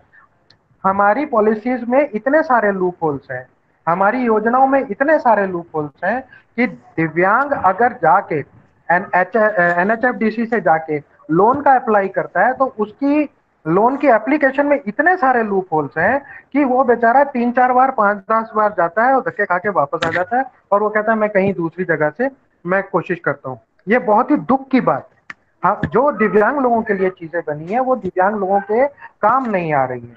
मेरा मुख्तसर कहना ये है कि हम ये जितने भी हमारे माध्यम है उसके माध्यम से हम अपनी सरकारों को, अपने लोगों को इस बात के लिए मोटिवेट करें कि जो पॉलिसी बनती है हमारे लिए दिव्यांगों के लिए, पहले तो 3 कैटेगरी थी, अब 21 कैटेगरीज है। और आपको बताऊं मैं 21 कैटेगरी की SOP तक नहीं है। पहले जो 3 कैटेगरी चल रही थी वो तो SOP जो आई भी हुई थी वो भी पूरी इंप्लीमेंट नहीं होती थी, तो अब तो 21 और जुड़ गई। तो उसमें उनकी नौकरियों के लिए, उनके प्रशिक्षण के लिए, उनके रिहैबिलिटेशन के लिए there is no any ground. तो ये इतने सारे लूप होल्स हैं, उसका जो मैं समझता हूँ कारण ये है कि उसकी कोई मॉनिटरिंग व्यवस्था नहीं है, और वो मॉनिटरिंग भी मेरा प्रस्ताव है ऐसे लोग। मिश्रा जी इनकी बात का उत्तर देंगे? जी जरूर सर, जरूर। मेरे ख्याल से गुरमीत जी से बात हो रही थी। गुरमीत जी जी जी जी जी जी गुरमीत जी, आपने शायद गौर नहीं किया होगा, जब मैं पॉलिसी फ्रेमिंग की बात कर रहा था वहाँ पे विशेष तौर पे मैंने हाईलाइट किया था कि दिव्यांग जनों का कोई भी पॉलिसी बने उसमें दिव्यांग जनों की सहभागिता गवर्नमेंट को सुनिश्चित करानी बहुत ज़रूरी है। और यही कारण है कि ये जो आरपीडब्ल्यूडी एक्ट बना या नेशनल ट्रस्ट एक्ट बना, इसमें सहभागिता ली गई, परंतु जिस मात्रा में लेनी चाहिए उस मात्रा में नहीं ली गई। इससे मैं बिल्कुल सहमत हूँ। और ख़ास तौर पे देखिए, स्टैंडर्ड ऑपरेटिंग प्रोसीजर जो है ये किस कैटेगरीज की तो बना रहे हैं और उम्मीद करते हैं कि जल्दी बन जाएगी, पर चूंकि कोई भी पॉलिसी आती है तो थोड़ा टाइम तो लगता है। अब सर्टिफिकेशन वगैरह में भी प्रॉब्लम आ रही है। जो चीज़ें आप कह रहे हैं मैं समझ रहा हूँ, और हम लोग उम्मीद करते हैं कि इंडियन गवर्नमेंट भी जो है फिनलैंड गवर्नमेंट से कुछ सीख लेके उन्हीं के नक्शे कदम पे चलने की कोशिश करेगी। खास तौर पे जो आपने स्टीफन हॉकिंस साहब की उदाहरण दिया, देखिए वो तो विलक्षण प्रतिभा के धनी थे। आपको तो पता है कि वो जो है न्यूरल कोडिंग करके अपना कम्युनिकेशन करते थे और बहुत से स्पीच सिंथेसाइजर्स को यूज़ करके अपने बहुत इफेक्टिव जो है। तो हम जितने भी दिव्यांगजन हैं वो सारे ही सारे स्टीफन हॉकिंस जैसे हैं। दिक्कत आई है उनको अवसर नहीं मिला है, उनको वो परिवेश नहीं मिला है, उनको वो वातावरण नहीं मिला है, और शायद उनके पास वो टेक्नोलॉजी नहीं पहुंच पाई है जो बहुत एक्सेसिबल हो, अफोर्डेबल हो और अवेलेबल हो। इसकी वजह से जो है ये दिक्कतें आई हैं। और ख़ास तौर पे देखिए NHFDC की जो आपने बात की, मैं आपसे सहमत हूँ। मैं इस फोरम पे यह ज़रूर जो है एक अपना विचार रखना चाहूँगा कि इस तरीके के अवसर पे किस प्रकार से प्रोजेक्ट्स को प्रिपेयर करना है, किस प्रकार से उसमें बजट, कहते हैं ना कि फाइनेंशियली आप किस पहले उसका क्या उसका बैकग्राउंड होगा, क्या रैशनल होगा, किस प्रकार से फेज वाइज आप इसको इम्प्लीमेंट करेंगे, क्या उसका आउटपुट होगा, कितने पीरियड में आप इसका पूरा करेंगे, वो फेज वाइज। और लास्ट में जो बजटिंग है, ये सारा प्रावधान बनाने का, यानी प्रोजेक्ट प्रपोजल बनाने के बारे में भी और इस मंच से उसका उपयोग करके सिखाया जाए तो मुझे लगता है कि बहुत उसकी आवश्यकता है। और शायद जिनके पास जो भी आइडियाज हैं उसको टेक्निकल टर्म्स में बहुत कम शब्दों में और उस तरीके से उसको निरूपित करने में आसानी रहेगी। ये आपका एक अच्छा आइडिया है और मुझे लगता है ये चीज़ें आगे आने वाली गोष्ठियों में, परिचर्चाओं में इसको रखा जा सकता है। आपके ये विचार बहुत अच्छे हैं, धन्यवाद। बहुत बहुत धन्यवाद। नहीं, गुरमीत जी की ये बात ठीक है। एक तो देखिए दो बातें जो निकल के आई हैं, पॉलिसी वाली बात में तो ध्यान रखा जाता है पॉलिसी बनने में, तो अब वो एक ट्रेंड जो है ना कि ये अपनाना, उस पे नहीं जाने की जरूरत है। पॉलिसी अच्छी होनी चाहिए। इनका जो दो प्रश्न था या जो दो सुझाव थे ये ठीक लगे। एक तो मॉनिटरिंग लेवल पर वो अपने यहाँ व्यवस्था ठीक नहीं है, क्योंकि जो स्किल इंडिया का काम देखा हम लोगों ने, जिसको बहुत सारे नेशनल इंस्टीट्यूट्स और लोग चला रहे थे, दिल्ली का ही एक सेंटर मैंने देखा था, सैटेलाइट सेंटर जाके, तो वो स्थितियां ठीक नहीं थी, पेपर वर्क है। और अभी कुछ लोगों ने और ट्रेनिंग की बात की थी शुरू में कि ट्रेनिंग मिली है 3 महीने और फिर कोई वो चीज़ नहीं मिली। उसमें और भी दोनों साइड से कुछ बातें हो सकती हैं, उस पर नहीं विस्तार में जाके, लेकिन ये कहता हूँ कि एक ये बात तो ज़रूर है कि मॉनिटरिंग लेवल पर बात सोचने की ज़रूरत है। और मिश्रा जी ने जो बात अभी कही उनके क्वेरी के उसमें कि NHFDC में खामियां कुछ हैं और कुछ हमारी तैयारी में खामियां रहती हैं, हाउ टू अप्लाई, और उसमें क्या क्या लिखना है, कैसे करना है, ये एक ट्रेनिंग होनी चाहिए। तो ऐसी ट्रेनिंग तो एक हो सकती है हम लोगों की, ऑनलाइन स्तर पर भी हो सकती है। अगर कुछ ऐसे विद्यार्थी, ऐसे विकलांगजन हैं जो चाहते हैं कि वो कुछ क्षेत्र आइडेंटिफाई करें, तो उनमें कुछ इस प्रकार की उनकी सहायता की जा सकती है इसको तैयार कराने में और उनको ट्रेनिंग देने में। और बाकी स्किल की बातें तो हुई हैं। तो ये दो बातें लगी कि जो उनकी चिंता थी, ये बात ठीक है मॉनिटरिंग लेवल की, और एनएचएफडी जैसे संस्थाओं की, जिसका लाभ नहीं मिल रहा है। इसीलिए आप एनएचएफडीसी का जब देखेंगे ना, तो उनका जो बजट रहता है उतना पैसा ही वो नहीं दे पाते, ये हालात है उनके। जबकि मांगने वाले ज्यादा हैं और लोगों को मिल नहीं रहा है।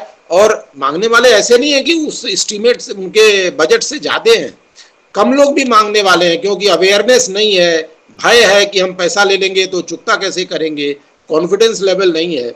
इन तमाम कारण हैं। तो एनएचएफडीसी की एक समस्या तो है, जिसपे एक अलग से कोई बात करी जाए तो ज्यादा अच्छा रहेगा। समय भी आज ज्यादा होने वाला है। मिश्रा जी कुछ कहेंगे आप मेरी बात पे? मैं थोड़ी सी बात और जोड़ना चाह रहा था, प्लीज।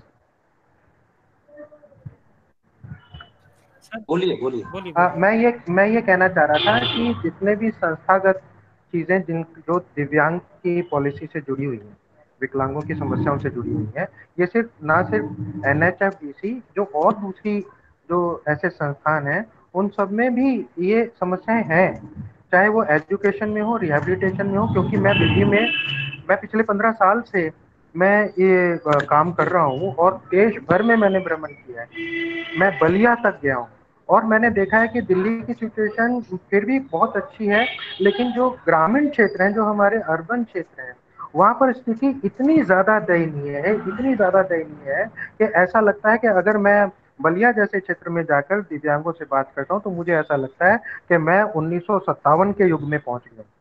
तो हमारे जो जितने भी हमारे सिस्टम्स हैं, आपने ये बात अच्छी की कि ये जो ट्रेनिंग वाला है, जो गजेट्स हैं आज के, मैं ये जोड़ना चाह रहा हूँ, जो आज के जो गजेट्स हैं, हमें इसकी भी ट्रेनिंग जो हमारे जो अर्बन एरियाज में है, जो गांव देहात में लोग हैं, उनको भी हमें ये देना चाहिए। बहुत बहुत शुक्रिया, धन्यवाद।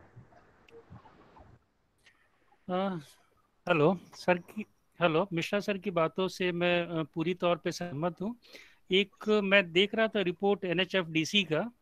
एनएचएफडीसी के रिपोर्ट में ये देखा गया कि देखिए, अगर आप देखेंगे जनसंख्या के हिसाब से, तो उत्तर प्रदेश जो है वो सबसे ज़्यादा जनसंख्या वाला प्रदेश है। परंतु आप अगर देखेंगे जो बजट सैंक्शन किए गए थे एनएचएफडीसी से, वह सबसे ज्यादा जो है वो थोड़ी आवाज थोड़ी धीमे आ रही है मिश्रा जी। सर मैं ये कह रहा था कि एनएचएफडीसी में अगर आप देखेंगे सर, तो सबसे ज्यादा जो लोन है वो दिया गया है महाराष्ट्र राज्य में, और सबसे कम लोन की जो रिकवरी है वो वहीं से हुई है। तो जो दूसरे स्टेट्स हैं सर, अगर इक्वल डिस्ट्रीब्यूशन हो, या बेसिकली अगर जनसंख्या के हिसाब से लोन्स का डिस्ट्रीब्यूशन हो, या प्रोजेक्ट का सैंक्शनिंग किया जाए, तो यह भी जो है एक आसान हो जाएगा।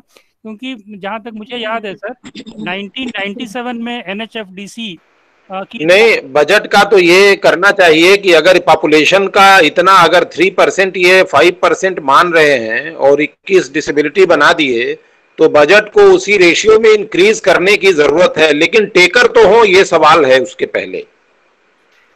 क्योंकि सर ये 1997 से है ये संस्था, और 1997 से है, पर बहुत उस रूप में सर दिव्यांगजनों के कल्याण के लिए उभर नहीं पाई जिस रूप में इसको आना चाहिए।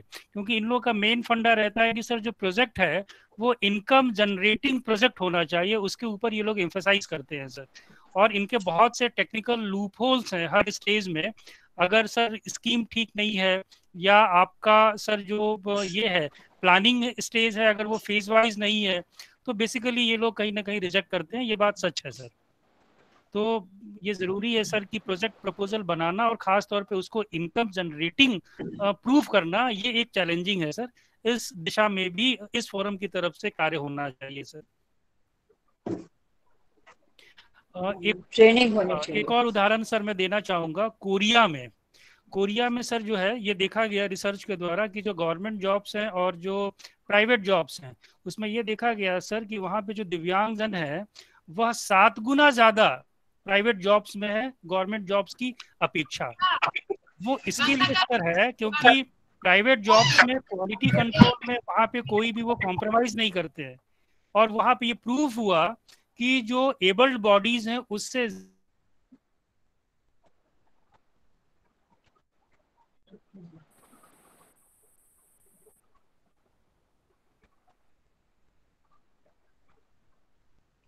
सर की आवाज आवाज नहीं आ रही है। कट गई अचानक, शायद नेटवर्क के एरर है। आपकी आवाज नहीं आ रही सर। सर डिस्कनेक्ट हो गए हैं नेटवर्क एरर होने की वजह से।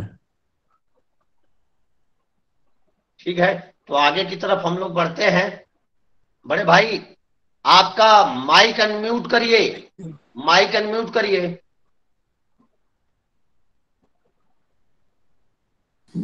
बोले जी, मैं ये कह रहा हूँ कि अब जो है 6 बजने वाला, सबका जो है बैटरी और नेट जो है समाप्त होने वाला है और टाइम घंटे लेट है। राठी दीदी हैं और 1-2 लोग हैं।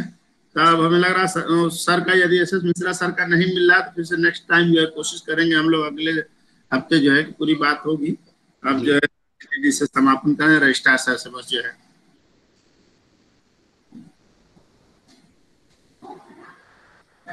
अवनीश जी,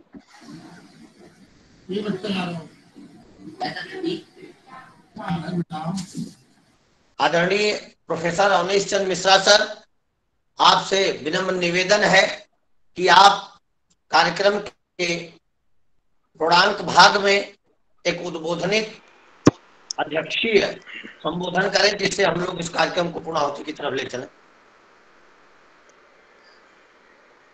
हाँ, सबको नमस्कार। दीदी को नमस्कार। देखो, अब मैंने थोड़ी थोड़ी बात अपनी कह दी है, तो अब समय का भी बड़ा अभाव है। अब मुझे लगता है कि दीदी बोलें और हम लोग अब इसके उसकी ओर बढ़ें, क्योंकि कुछ लंबी बातें हैं जो अगले सत्र में होंगी, जो यहाँ से निकल के आई हैं NHFDC को लेके, कुछ स्किल ट्रेनिंग को लेके, और कुछ जो इश्यूज और एकेडमिक इश्यूज हैं उनको लेके। तो ये फिर बातें आगे आए। लोग जो अपने बॉक्स में डाले हैं, इसमें मेल बॉक्स में, उनको देखना चाहिए कि कभी ये भी इन लोगों से पूछना चाहिए कि अगला आखिर कौन सा विषय ये चाहते हैं जिस पर किसी मार्गदर्शन के लिए उनके लिए लोगों को बुलाया जाए, उस क्षेत्र के विशेषज्ञों को।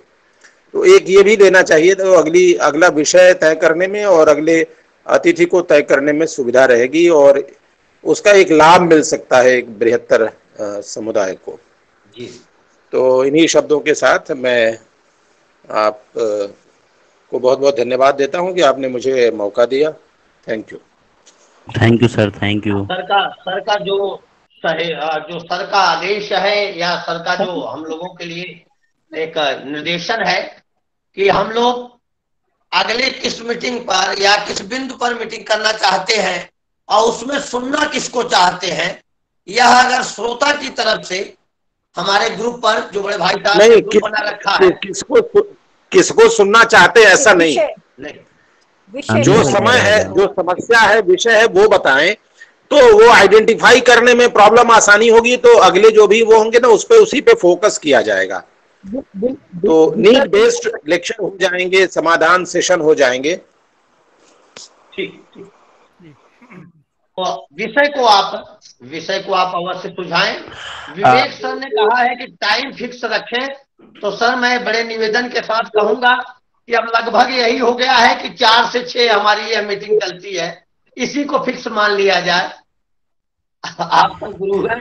अब मैं दीदी से नेक्स्ट सेशन में हायर एजुकेशन पे बात की जाए, नेक्स्ट सेशन में। ठीक, दीदी से निवेदन है कि वो अपना विचार रखें। हेलो, हाँ, नमस्कार सबको। एक ना त्रिपाठी जी बात चाह रहे हैं क्या? नहीं दीदी, मैं सिर्फ दो बात, जी मैं सिर्फ ये कहना चाहता हूँ कि जो भी विषय तय करें उस बताएं, बस विषय तय करें और समय तय करें, और जितना समय तय करें उतना ही फॉलो करें। अन्यथा की स्थिति में 2-3 हफ्ते बाद वही स्थिति होगी कि 20 लोग जुड़ेंगे, हालांकि वो 20 वही वास्तविक होंगे, यह भी सही है। समय तो और विषय दोनों तय करने पहले।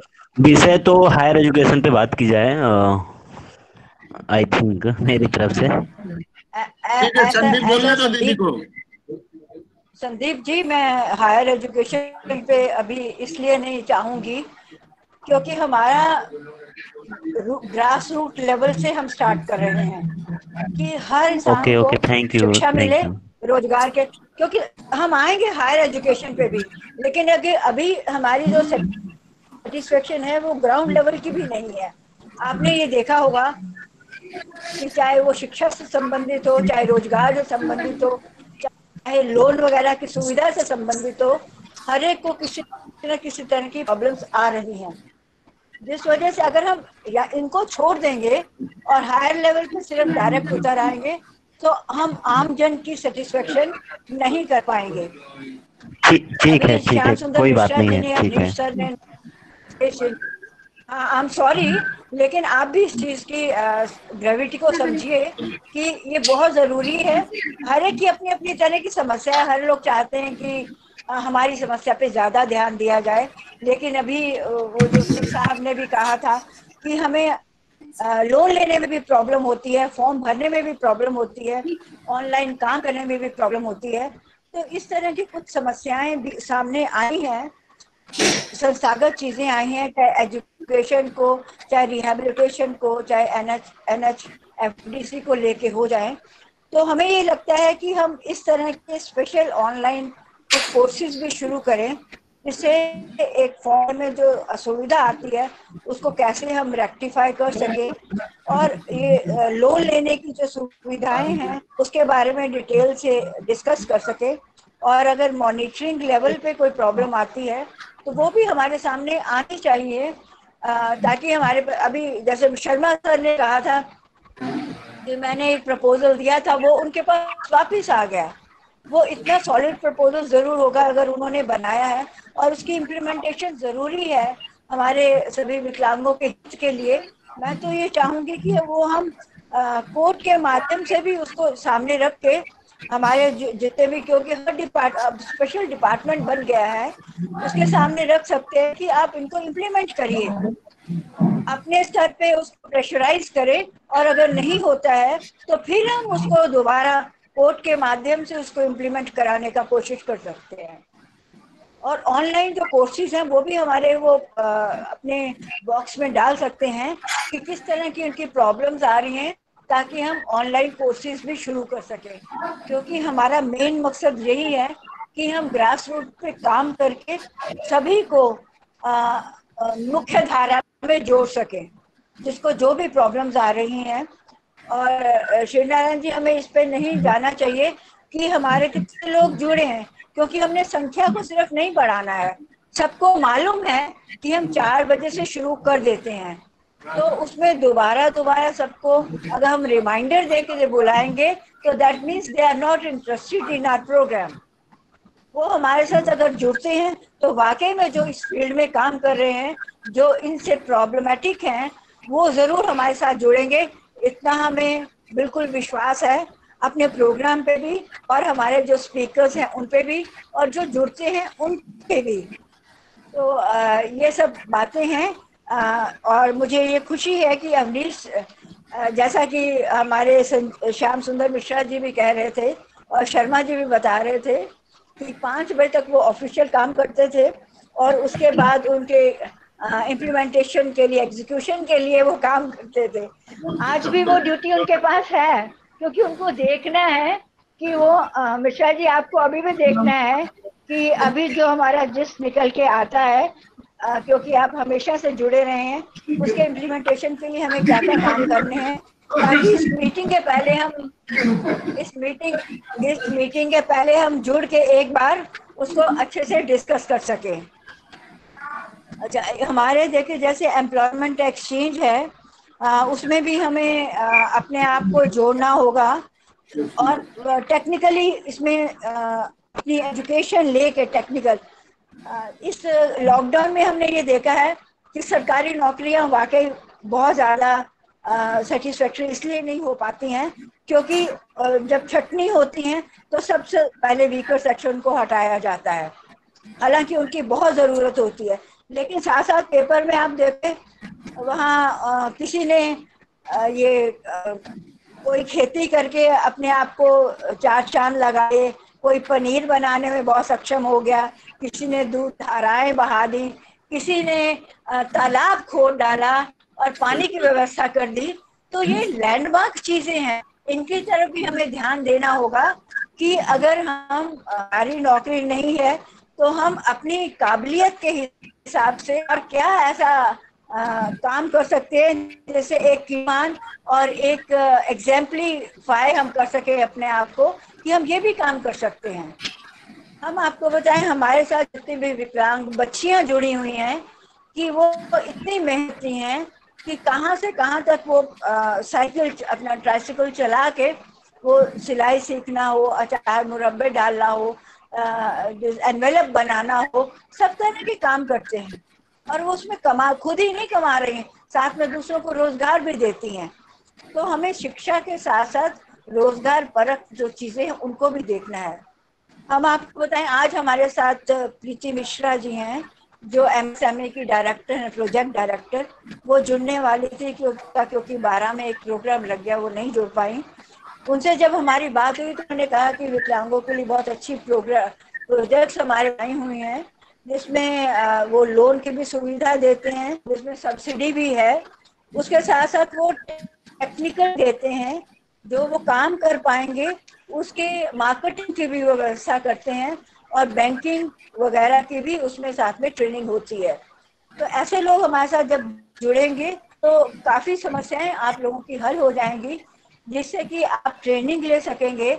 आपको कौशल विकास के क्षेत्र जो आयाम है जिसमें आप भागीदारी कर सकते हैं, आप भागीदारी करके अपने आप को टेक्निकली ट्रेंड और क्वालिफाई कर पाएंगे। लेकिन इतना जरूर है, अपने पे विश्वास रखिए, खुश रहिए और नए आयामों को ढूंढते रहिए और शेयर करते रहिए। ये हमारी आप सबसे करबद्ध निवेदन है। हताश नहीं होना, क्योंकि अगर कहते हैं ना ईश्वर एक चीज जो छीनता है तो दूसरी देता है, उस दूसरी चीज को यूज करना आना चाहिए विश्वास के साथ। और अगर आप विश्वास के साथ जुड़ेंगे, मुझे नहीं लगता कि कोई आपकी मदद करने से पीछे हटे। ये आप हमारे ग्रुप में शिव नारायण से, अवनीश भाई से